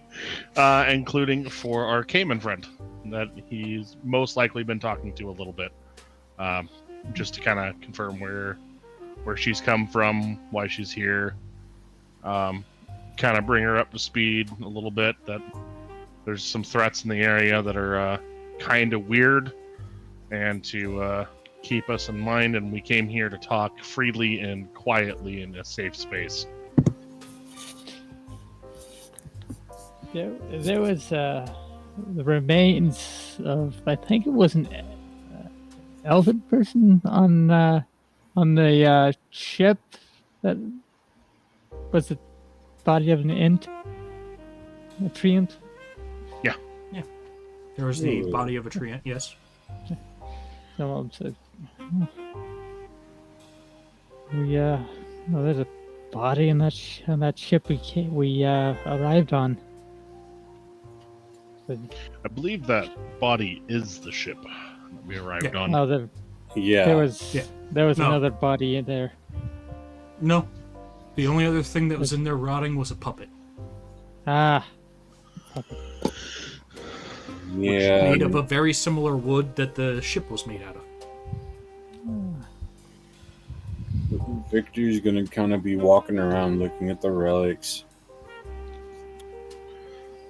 Azanoth will pass out sandwiches to everyone. I should say Calder, because I'm going to be going by that quite a bit more frequently. yeah. So, as you're looking over the relics, you do realize that Grandpa had a very interesting past. Looking over things, some of the books themselves even look like old tomes from the Sanctum that you guys have seen similar tomes of. It looks like there's books even older than that, with older book bindings and everything, and older techniques to make them. Some of the stuff that you find here also include some strange stone tablets, and the stone is not a stone from this world.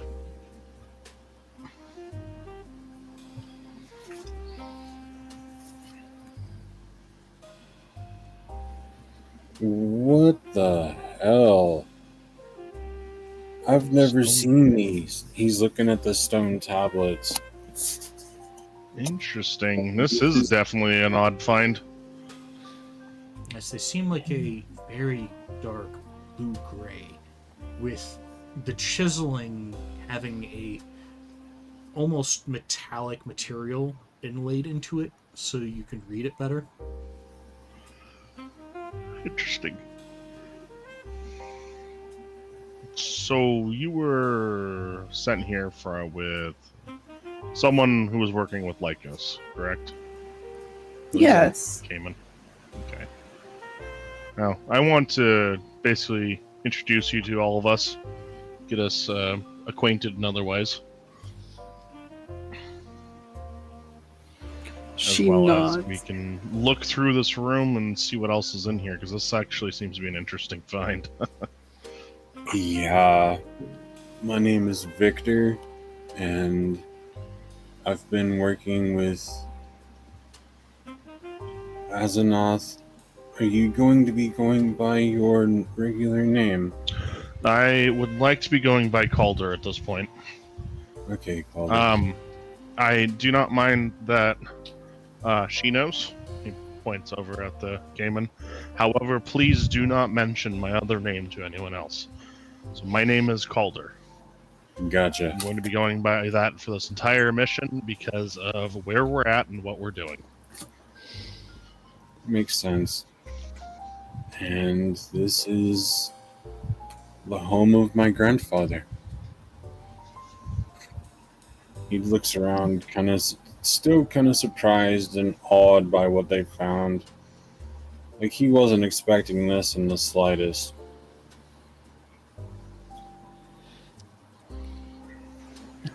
It's not quite what Betty was expecting either, so she's also in awe of everything. As you guys go through the hall looking over a lot of weird artifacts, including bows and knives and arrows that look like they're from a time long gone, you also see a couple of other pictures. One of them, your grandfather looking younger with another young wood elf. And what looks like the guy from the other painting, the blue elf, not aged at all, as if outside of time itself. And you see another painting of when they seem to have been together with a group of adventurers. In fact, it looks like your grandfather had lived a lot longer than most normal wood elves would. Him and his, what looks like his brother. But it seems like after so many pictures, his brother is no longer there. It's just this other individual, this blue elf, that used to come around and hang out with him.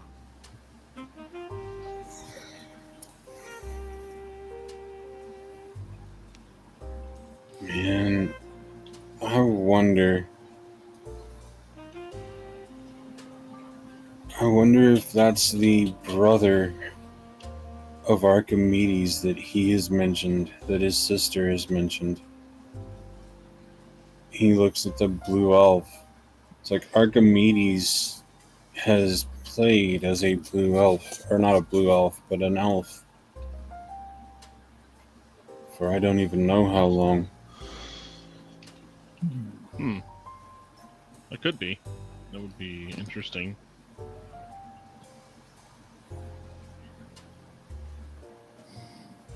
You Is do there- notice a lot of the paintings do have what looks like some plaques with a bunch of dust caked on them. As well as books near them and what looks like journals from over the years.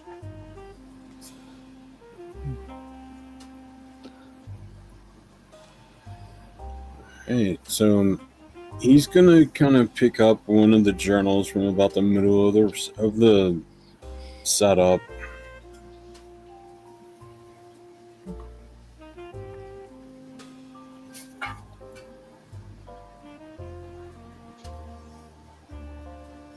And are you going to... I'm gonna see if I can find anything about the blue elf.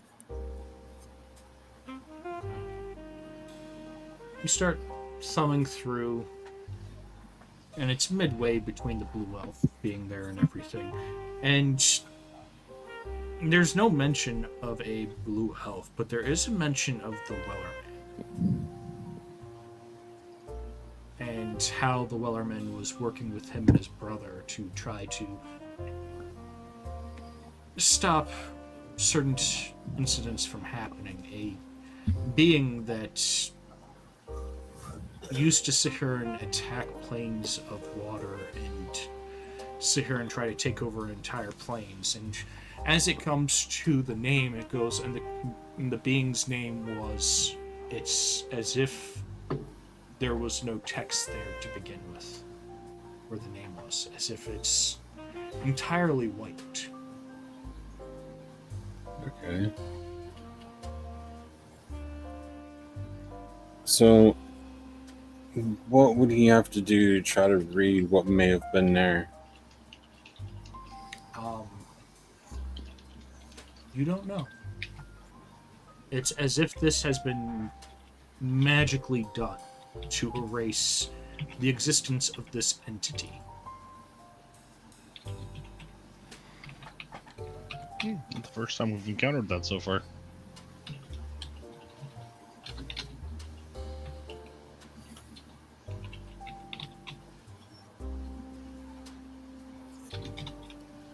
One thing, Victor is gonna be kind of walking around and looking with a sandwich.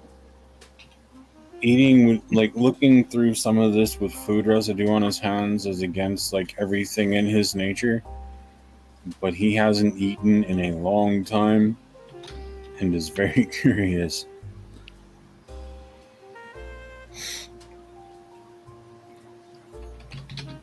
So is there any other books you're going to look through? He's gonna kind of examine some of the other books, and he's gonna kind of pull a small stack, like a couple of journals and maybe a couple of books to look over.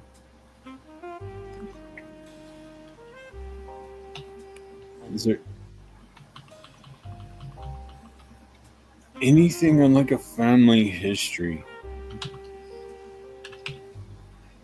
You do find earlier things on family history in like one of the older journals. And you Mhm. do find one of the last passages mentioning your grandfather's brother, which you guys didn't even know he had a brother.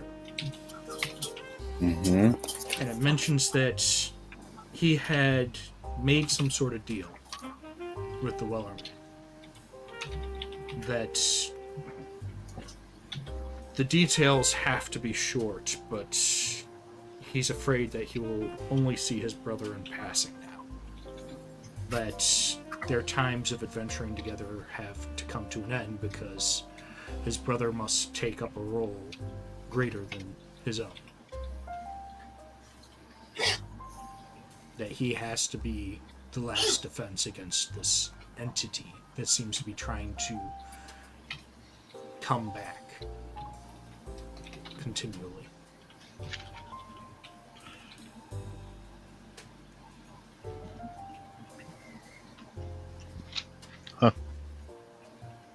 Oh, As wow. you continue reading on, though, you do find that mentions of this Wellerman go from a concerned and quizzical stance, not seeming to fully trust him, to more of a trusting the Wellerman and what they're trying to do and who they are.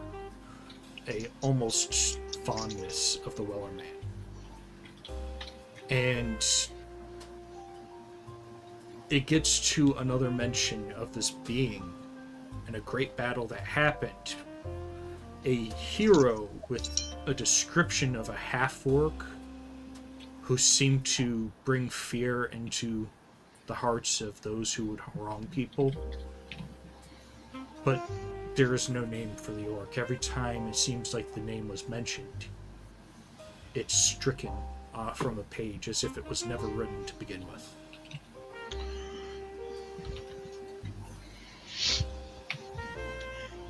With a Arcana check, and unfortunately it's a little bit on the low side, of 9, am I familiar with any of these type of stories? Because I would assume some Belmont stories might have some information passed down in that type of way where they mention people who have lost their names.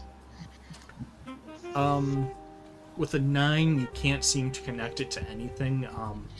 Most of the people that seem to have lost their names were because of a curse or something. Yeah, that's really all I'm looking for, is that's a known thing that can happen. Curses and a few other things, but you don't know what this is, because this seems weird that it's stricken as if it was never existent, instead of like what curses do, where it blurs the name or stains it or something. Yeah. This is definitely. This seems like this person was erased from history. Yeah, it really does. I wonder what they did, how they earned this curse.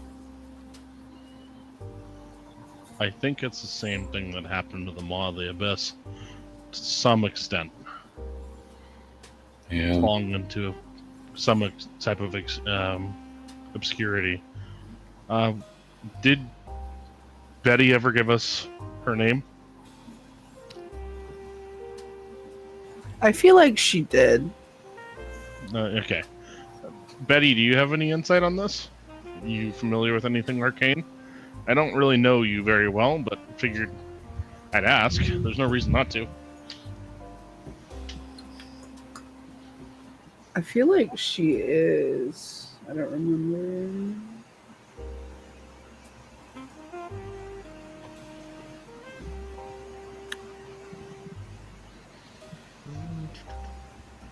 Shoot, even stories told to you by your kinfolk that made Some of those references. stories are real. Exactly. And the work I've done, it's a surprising number that are real. Imagine the Belmont bedtime stories.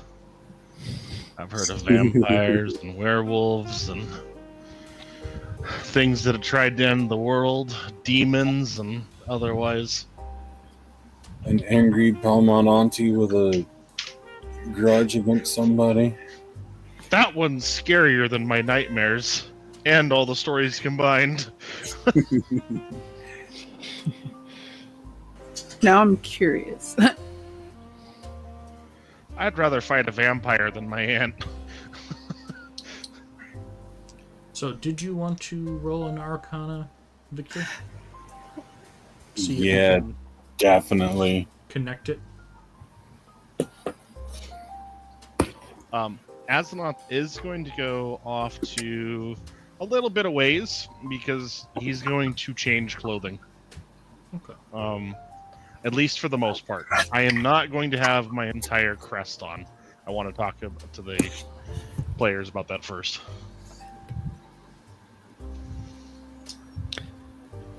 All right, 13 plus. All right, so that's an intelligence check. Yeah. All right, 18.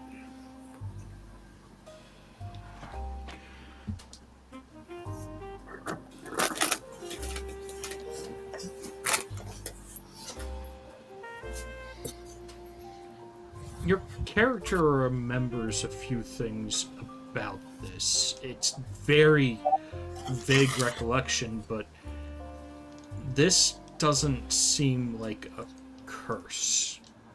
The curses usually affect the paper in different ways, depending on what kind of curse it is and why it is.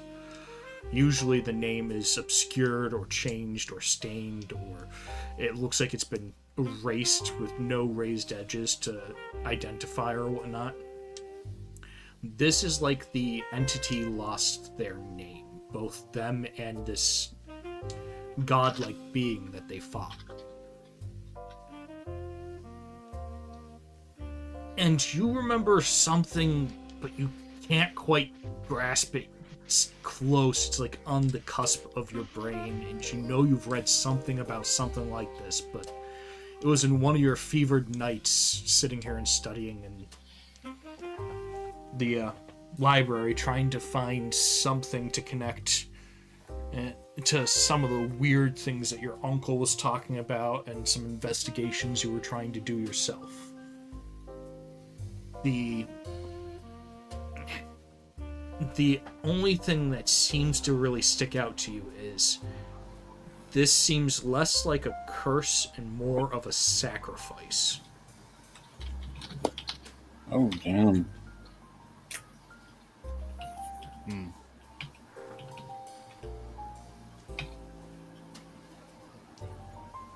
Do you relay any of the information? Yeah, I'm gonna sit down and kind of tell everybody what's kind of came to him.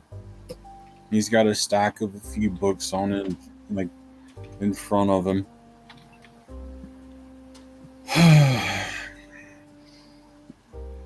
This room, it's so much history. So much I need to know. But I'm not going to really have the time to go through it. Yeah, we can keep it on mind at least. Yeah.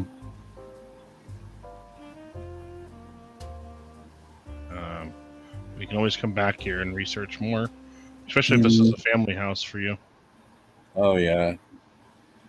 We get through this, I'm going to have this restored. Protected. Yeah. Now that we're private and otherwise, first of all, the names that we're encountering, if they're stricken in that type of way, we might not want to know. it's interesting to see that and see evidence directly of that, but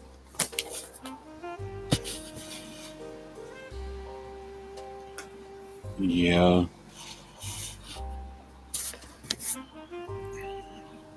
and same with the Maw of the Abyss. Sometimes you learning stuff about it might end up breaking that type of enchantment. In our case, it sounds like the Maw of the Abyss, you have to kill the person who made the curse, which is honestly more likely than not with considering where we're headed. Yeah. But what would it do to the Maw when that happens? Might be another ally might disappear. Yeah. Now, I do have something. What are we deciding to do with the situation?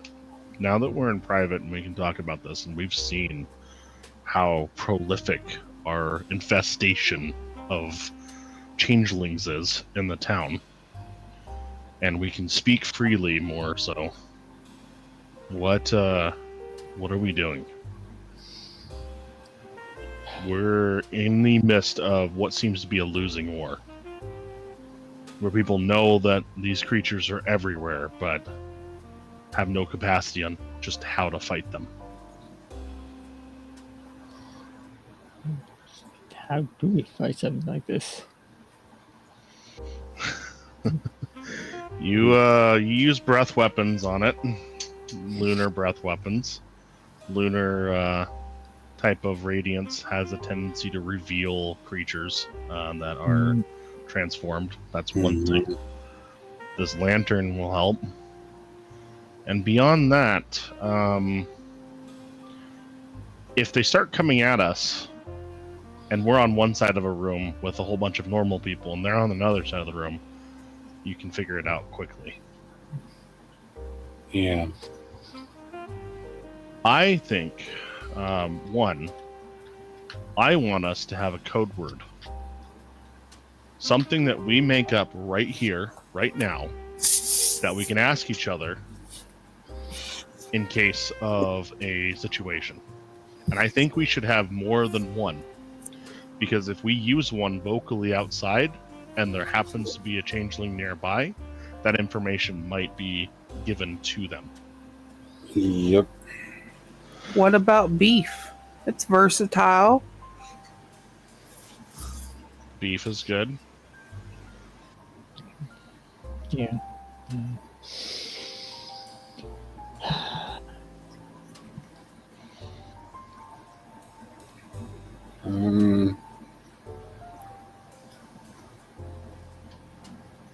It's gotta be something that only we would kind of know.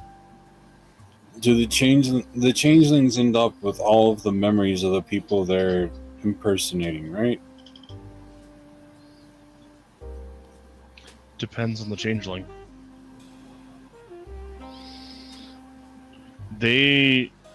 People have been talking that they come back and they don't act the same as they used to. Mm-hmm. Presumably, if they're not acting the same way that they used to, either they're very bad actors or they don't have all the information they should have. They're forgetting things they should know. They're making things up in places where there's problems with making that up. They're doing things differently, like if they bake bread every morning, they suddenly don't know how to bake bread. Right.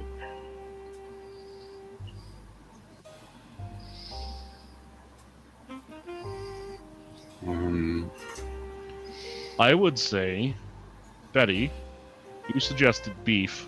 Yeah. All of your code words for yourself should be beef related. And you can use multiple. So, for example, a code word of ground beef sandwich would make sense for you. Yeah. Or if you want to say London broil, whatever beef related specific thing. This beef is spoiled. Exactly. So if we say something like, Betty, I'm feeling kind of weird about the situation. You could say, you know, not sure what you're talking about. Maybe it's a beef sandwich I had for lunch. Yeah, And we know it's you at that point. exactly.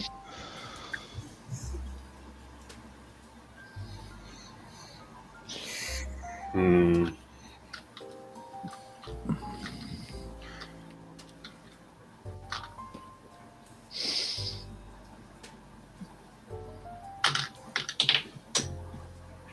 Victor just kind of looks at the other two while he's trying to come up with something that's short that will apply to him but isn't really that obvious. Yeah, I would suggest a kind of diverse one. And we should Yeah. know each other's.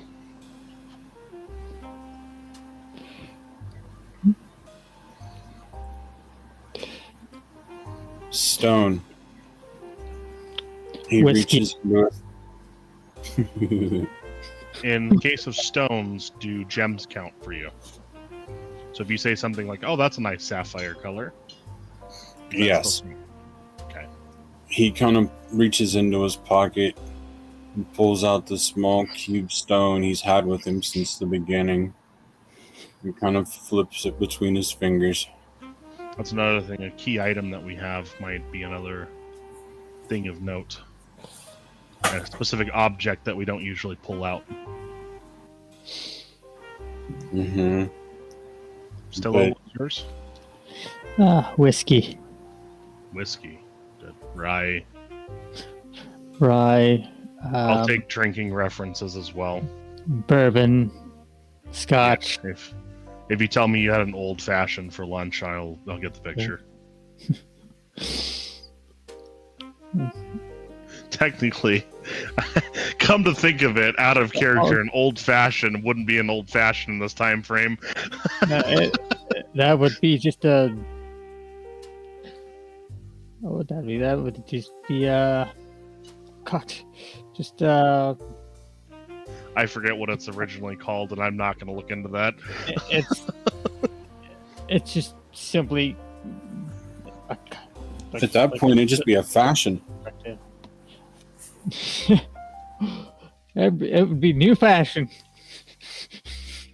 Yeah, I don't know. It's just called a whiskey cocktail. Whiskey cocktail, yeah. There you go. Yeah.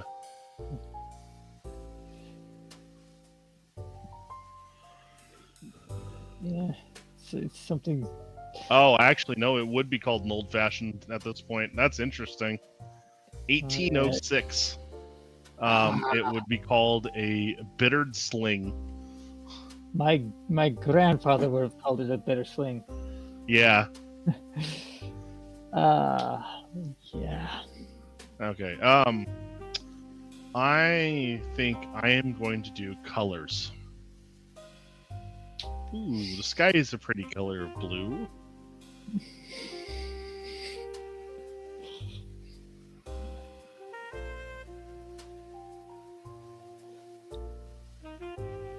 I don't know what echoes would be. Echo's not here. But Right. lastly, should I be wearing my colors around town? And should we just go on a full war front? Do you want to be sneaky about this?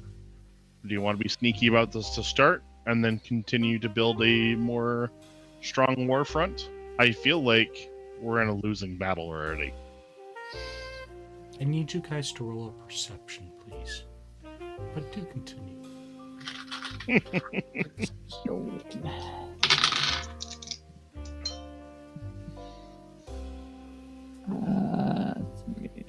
Perception, 19.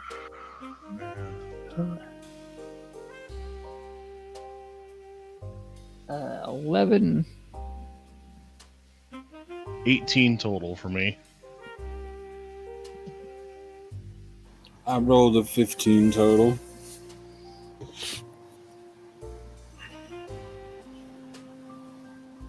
Stimky. I'm looking for it on the sheet. It's under skills in the bottom part of the tabs, and then you scroll down alphabetically to perception. Yeah, it's right up there in the top couple. Oh, there it is. And it's 2d10 plus your bonus, plus the total. And take your time. We've been playing for a while, so we kind of know the Yeah. gist.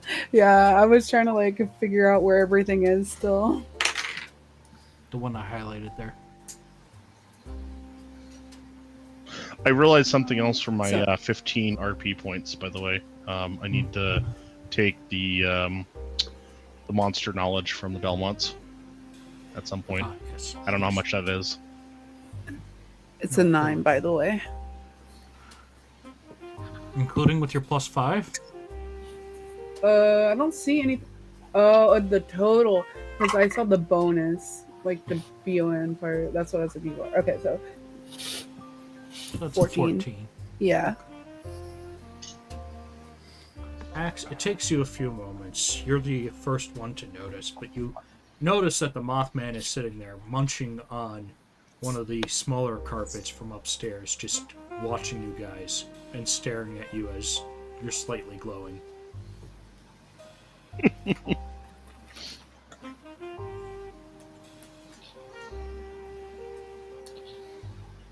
Can I'm this guy's self and not be glowing?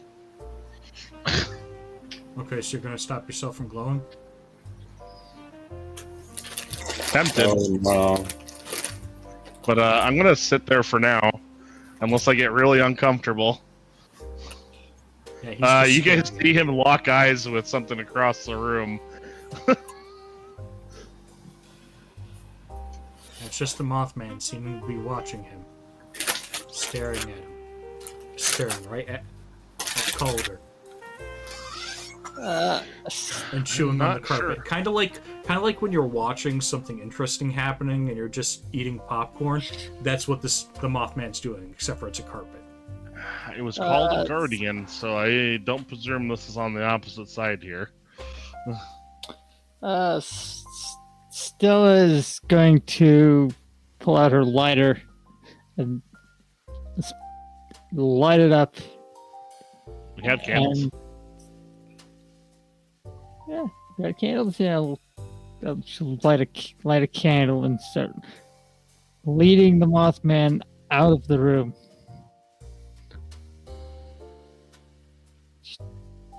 Everybody, it's a private conversation. Oh, no. The Mothman seems to look between the two light sources, and the cat walking away with one. And seems to go towards the door for a second, watching the flame kind of flicker back and forth, and then walks over to Azzinoth and starts sitting here and just petting Azzinoth.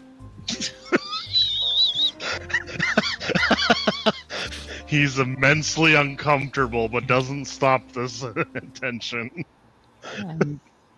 I know You he's see pretty. the fur ruffle on his back. Says he's a pretty glowing.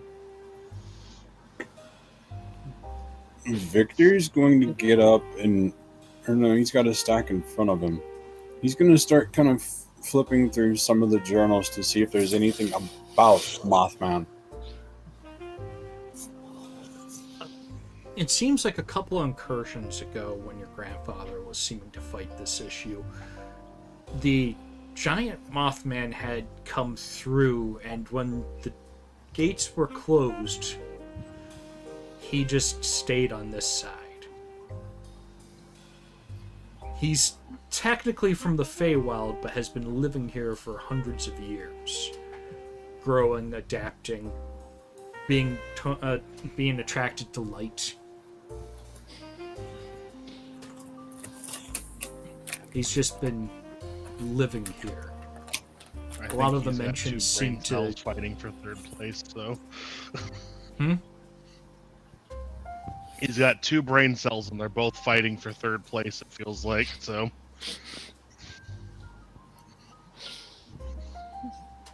mean, maybe he doesn't speak the normal tongues of this world either. I don't know. Yeah. Sorry, I didn't mean to interrupt you, but A lot of the text seems to mention how he seems to not just be attracted to the light and the sweet foods and how he eats clothing. He seems to be eerily enough around when people need him most. And there seems to be something about the lunar cycle and whatnot and how it changes him.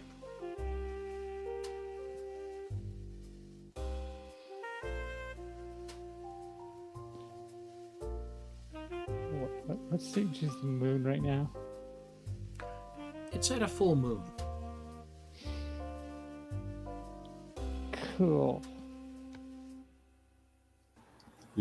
Yeah, right here it says he seems to show up when people need his protection or assistance during some things. I honestly think we probably can trust him, and we don't need to be worried about what we're saying in front of him. Yeah. At least. We have our code words.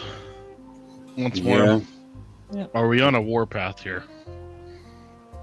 I think we start off by just kind of gathering information, and then when we hit.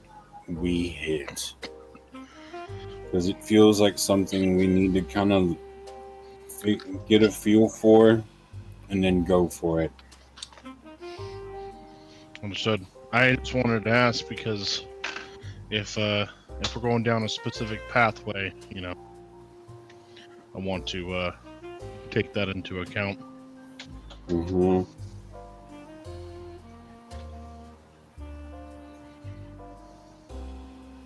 What's out of character? What's Stella's last name? Argenbright. Argenbright. That's what I thought it was. Okay. If anyone asks for my last name, it's Argenbright. Okay. Until we have obvious confirmation that we're on a warpath, because once we're at that point, and I might as well say the Belmonts are here to help. Exactly. After hearing kinda you say glances. Argenbright, you hear the moth going, "Ready, ready." Oh no.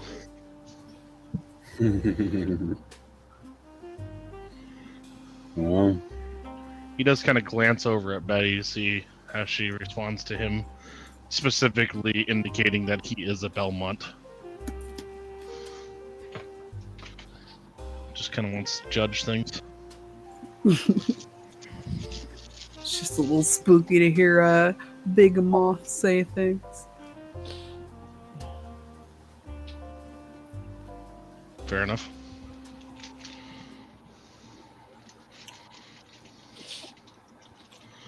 All right. well, Then Well, the next course of action is what's our plan moving forward? Because we're here.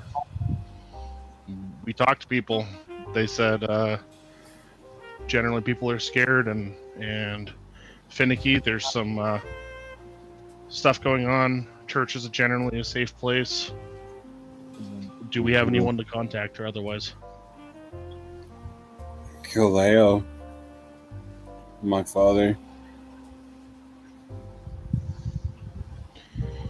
No, So- not my father. My sister is a changeling. Yeah, exactly. So who do we have to contact that can give us orders and otherwise? Like in Lycos basically told us that we need to solve this whole issue, right? Or is there something specific that we're here to do? It was just to handle the situation. Yeah. To take care of the So- situation for him. Whether He- however you handle it is up to you. So he literally dropped us in basically a war zone and said, resolve this. Yeah, one of those. Figure out how you would fix this. He put us in the Kobayashi Maru. Oh, God. What? No, this isn't a test. No. Out of the frying pan into the fire. All right. So we Did are here. Lycos even give us a means to communicate with him? I assume if you look up at the sky and say his name strongly enough, you might notice.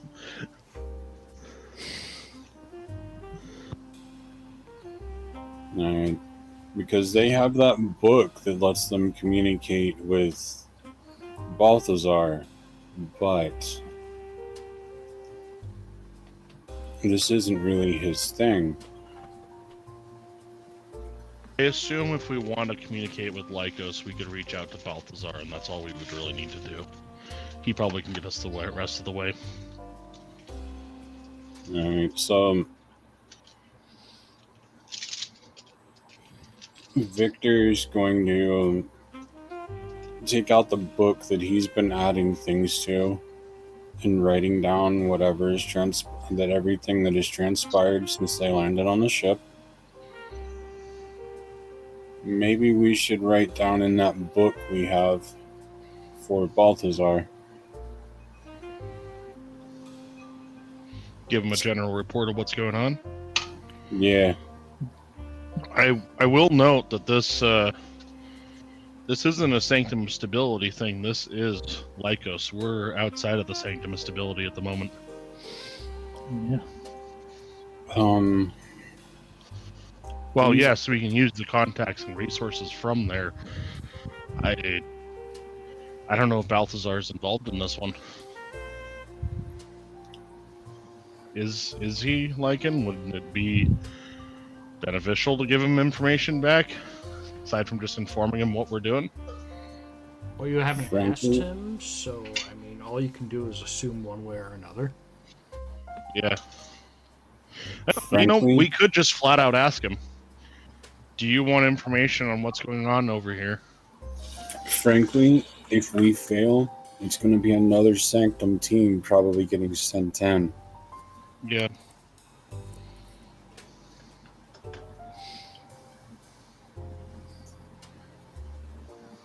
I don't think Lycos will take back his gift if something goes sideways after we've made an effort to solve it. No, I don't think he would either. But I want to make a solid effort. Yeah. I will write in the book for Balthazar. Do you want to report on what we're currently doing? Or is this outside of Sanctum space to a point that you don't want to know?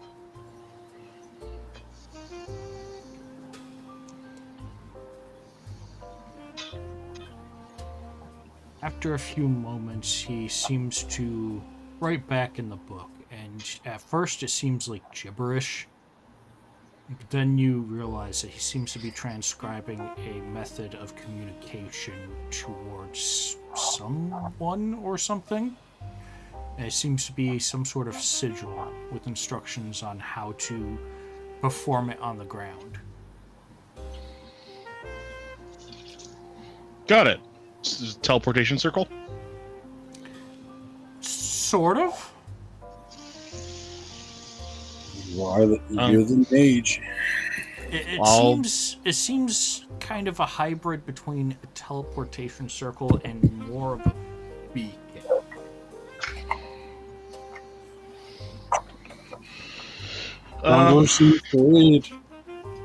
Question, and this is just me making a guesstimate, so maybe Azonoth will know. Is this a Star Wars holographic communication spell? No. Okay. Oh, look, a bot. Squish Yeah. that bot. Got him. Thank you. I'm not in moderator mode. It tells me I should be in moderator mode. Okay. I don't have any reason to disbelieve or feel that this book has gone in the wrong hands.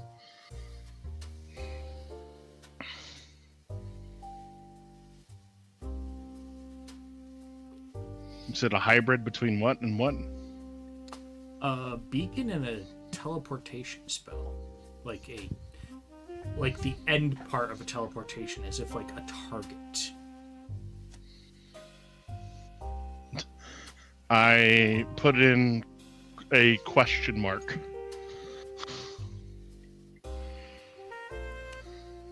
He writes back, "You can report it to Lycos yourself if need be. He will fill me in if he feels I need to know." Thank you. I just draw a heart. The best part is he doesn't know who's using the book. I'm sure he can figure it out, though.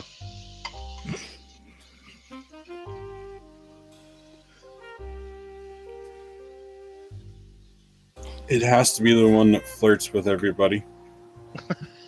All right, so I will. I'll go ahead and write. I kind of show the rest of the party and go, "Should we?"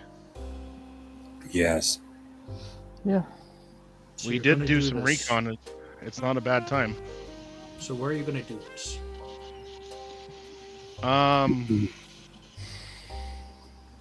Actually, I think I will actually ask: is this a communication or is this summon?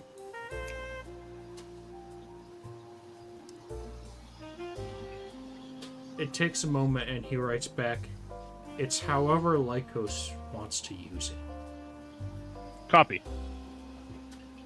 I am going to write it on the floor in the same room, or actually, no, the table in here. Mhm. So you're going to put it on the table. Yeah. I'll probably put it on a piece of paper, I assume. I mean, Victor's moving all of the books and journals off the table and grabbing another sandwich. Most of the instructions say like chalk or whatnot or salt, but I mean, Yeah, no, that'll work. yeah. But I mean, you Hey, can I'm not use gonna ink or whatever you shirk want. I'm not gonna shirk the instructions. So, I'll write it like I would a summoning circle for a demon, or as per instructions specifically. Okay. Can I get an Arcana check from you? No, I don't wanna.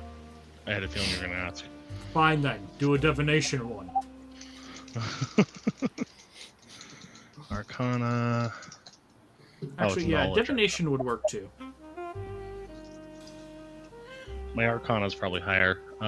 14 total. You perform it fairly well.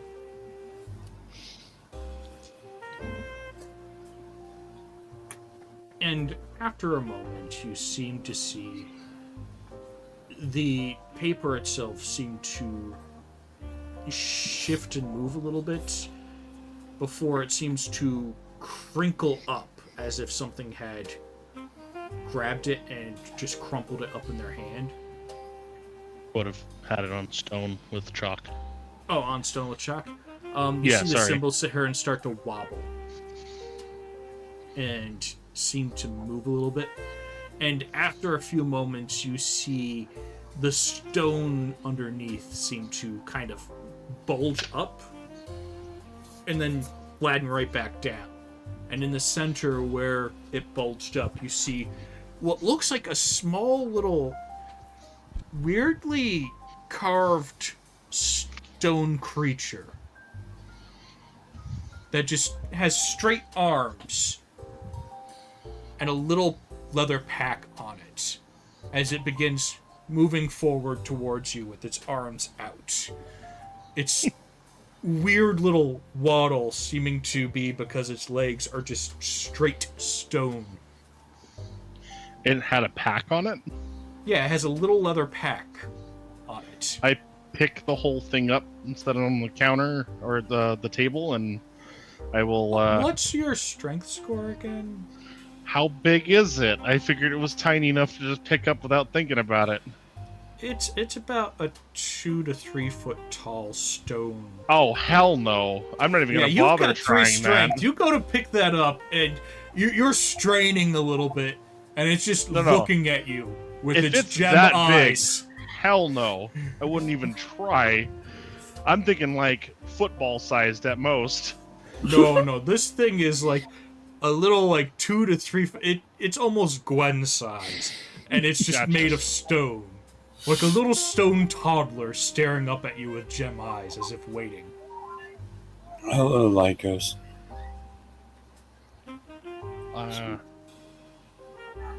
I'm gonna We- try to take the little leather pouch, as long as it doesn't seem to pull away. It seems to be fairly attached, but you can try to undo it. If it's attached, it might not be the best. Yeah, you'd have to Are you undo a bringing- few straps in that. Are you bringing this to us? It just tilts its head. I peek inside the leather pouch. Seems like a normal leather pouch that's completely empty.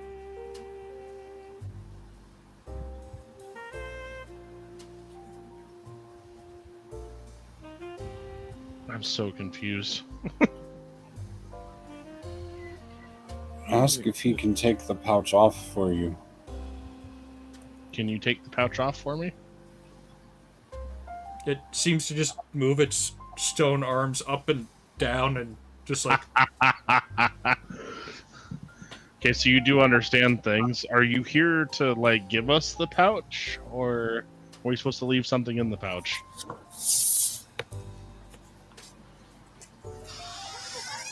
It seems to pause for a second as you ask the 2 questions and then goes, yes. And you just hear like rocks grinding on each other, making this sound of yes.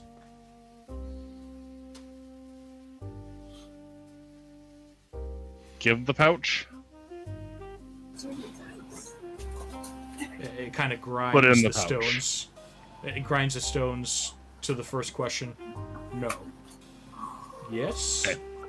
So, Victor's gonna write out an overview of what's going on You and probably ask have better for overview than I do. any objectives, any advice that he wants us on the next step. Tell him that we're planning on kind of casing a few things and then going in hard.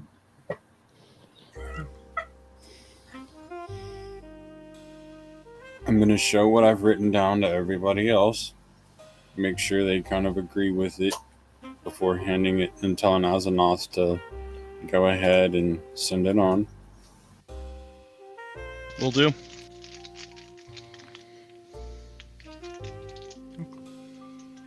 After you guys put it in the leather pouch, you see the creature move back to the center of the circle and seem to trip on one of the stones that isn't perfectly flat.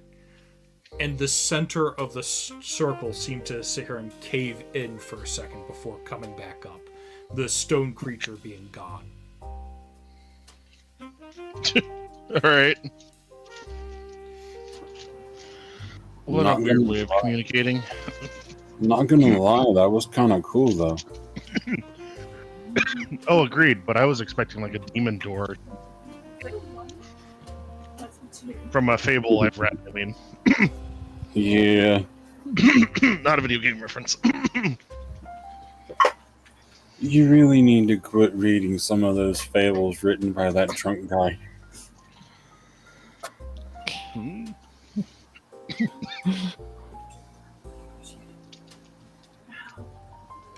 So, do you guys want to go back upstairs or feel like we need to wait for a minute? I think we're okay so far. Betty, what's your things? You've been very quiet. I want to include you in on things at least. Yeah, I'm just observing to see what's going on with this little guy. But perhaps we should go back upstairs and see what we need to do. Asenath looks over at the Mothman for a moment, just gives it the side eye. It's still staring at you, but this Right now, it's kind of squatting while holding its hands together, just drumming its fingers and sitting here and cleaning like its little feelers and mouth while staring at you. The carpet seems to be almost entirely gone that it was eating. So, he's no longer villain petting Azeroth. No, he's no longer villain petting. He's just watching you all curiously. He's now. no longer slowly compressing my neck every single time he gives my head a pat.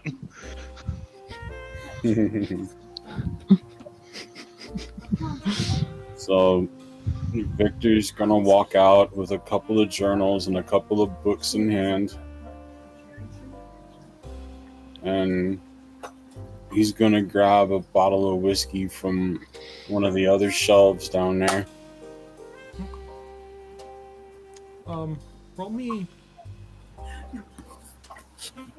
Roll me a D100. Oh boy. Just a second.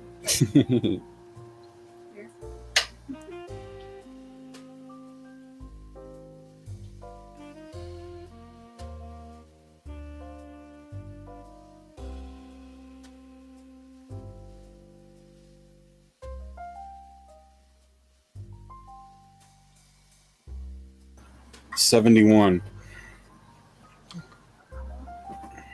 You find a nicely aged bottle and go upstairs with it. There's a little bit of dust on the label, but it seems to be good. Still cool and well kept. So, who all wants a glass? Oh, I'd love some.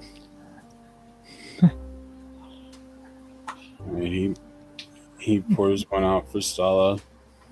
Decent sized bout. He doesn't hear anything from Azeroth or Betty, so he'll pour them ones too. Pour him a glass and just kind of sit down at the table. And I'll follow up overall.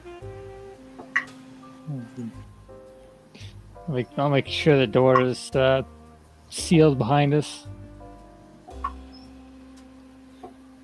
Mm-hmm. As long as the Mothman's not stuck in there, right? Yeah. Oh, Right. heck no. If Yeah, he, the Mothman's stuck in there. Yeah, no, I'm sure the Mothman is just clinging to Calder. look, if he destroys the books down there, you ain't gonna have to worry about the Fae TPKing us. Yeah, I don't think we would have left the Mothman down there, especially No. if he was following a light source like me. He wouldn't have let you leave him. Right? He's As just you guys clinging to get your up- back like a koala. As you guys do get upstairs, you do see that the Mothman seems to go towards one of the curtains and seems to be pulling it off slowly. And you see him kind of chewing on it as he's just holding it. Yeah. Victor starts making a list on a loose piece of parchment, starting with things that he wants to do to kind of restore and protect the house. Protective wards are definitely on that list, as well as new curtains and carpets. Moth-proof curtains. This thing's Why endlessly moth-proof? hungry, Why isn't not moth-approved? Come on. it? Yeah. Help your local cryptids. Local We mascot. can, we, can buy, we can get him extra curtains for a snack. That's fine. Put him on a roll. I'll make a deal with the local curtain maker and take scraps and have them kind of sew in some rejects and just make a long roll of fabric for him. Like fruit roll-ups, but linen. Linen by the Ooh. foot. Moth approved.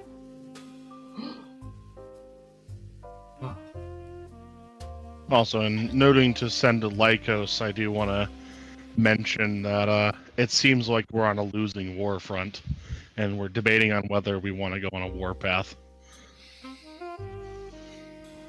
Oh yeah.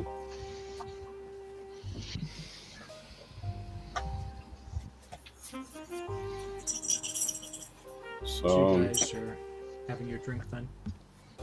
Yeah. yeah, Yep.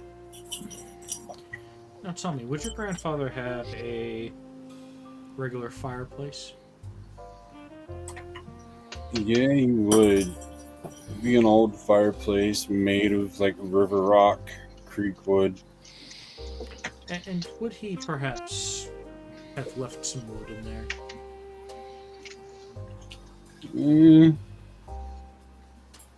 Yeah, depending on the means of his ending. So, yeah, there's a little bit of wood in there. Not much, but enough to get started.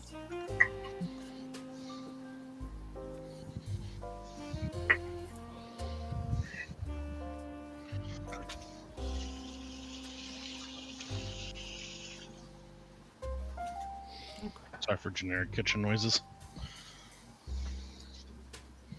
So,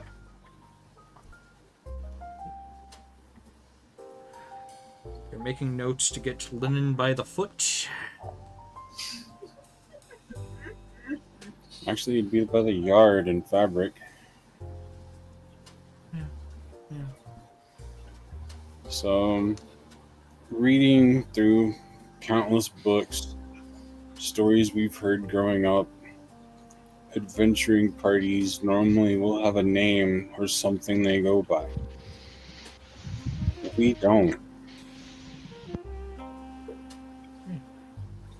Do we want to think of something to call ourselves? The Lumineers. Those finger guns at. Oh, hey. Oh my god. Don't hate Zero hesitation on that one. How about lumens? Because you're shedding light on it. And we'll workshop it. He raises up a toast to us, whatever we may call ourselves. May the damage we deal be a lot more than the damage we take. Here, here. You see the Here. moth hold up a small little flashlight. Well, a big flashlight, because of back in the day. And go, yeah.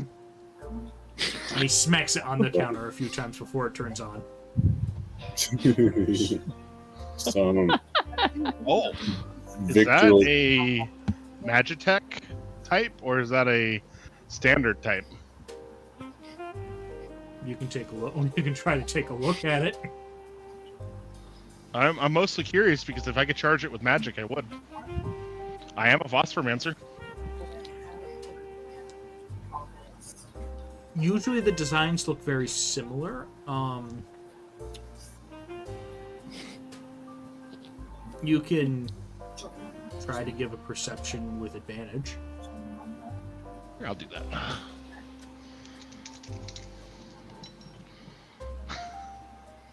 Man, I'm glad for that advantage. Remember, advantage is 3d10. Yeah. I rolled double twos originally, so I'm glad for that advantage. Perception. So it's 10, 15 total. It appears to be magitech. Really old style magitech in there. One of the ones that has an old mana stone in it. Would it be a problem if I tried to give it a little bit of juice? You could roll a, what was it? You can roll me a handle animal to try to convince Mothman to let you have it for a moment, or to even touch it. Remember, it is the lamb. Victory's gonna kind That of later. look over at Betty. We tend to do things in a quite unorthodox manner sometimes. That's okay. I completely understand.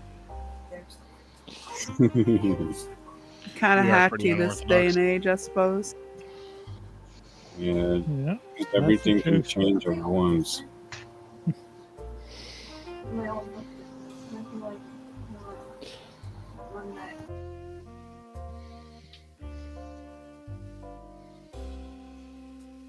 Okay. So, I take it you guys are going to settle in for the night then, and rest here at Grandpa's old estate with the Mothman. Yeah. Mm-hmm. Yep. And that would probably be a good place to call it for this evening. Copy that. Yep. Welcome to the Aye, aye. Chaos Group. Hey, there's a good name. Yeah. Yay. Yeah, But it's not like there's already a group with that name. Are you going to Say be there's looking at the cult and being like, no, you can't have that name, it's ours now? we could put them down so when they no longer exist, the name's available, right? Yeah, there you go. That's right. I mean, yeah. The Court of Calamity.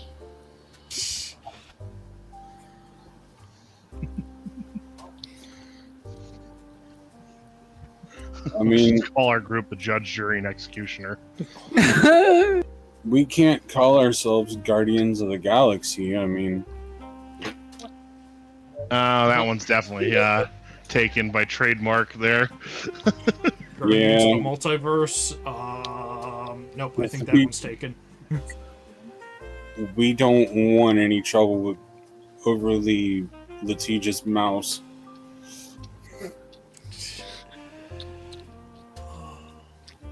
I mean, it could be worse. It could be worse.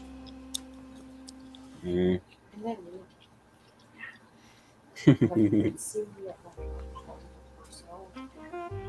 But yeah.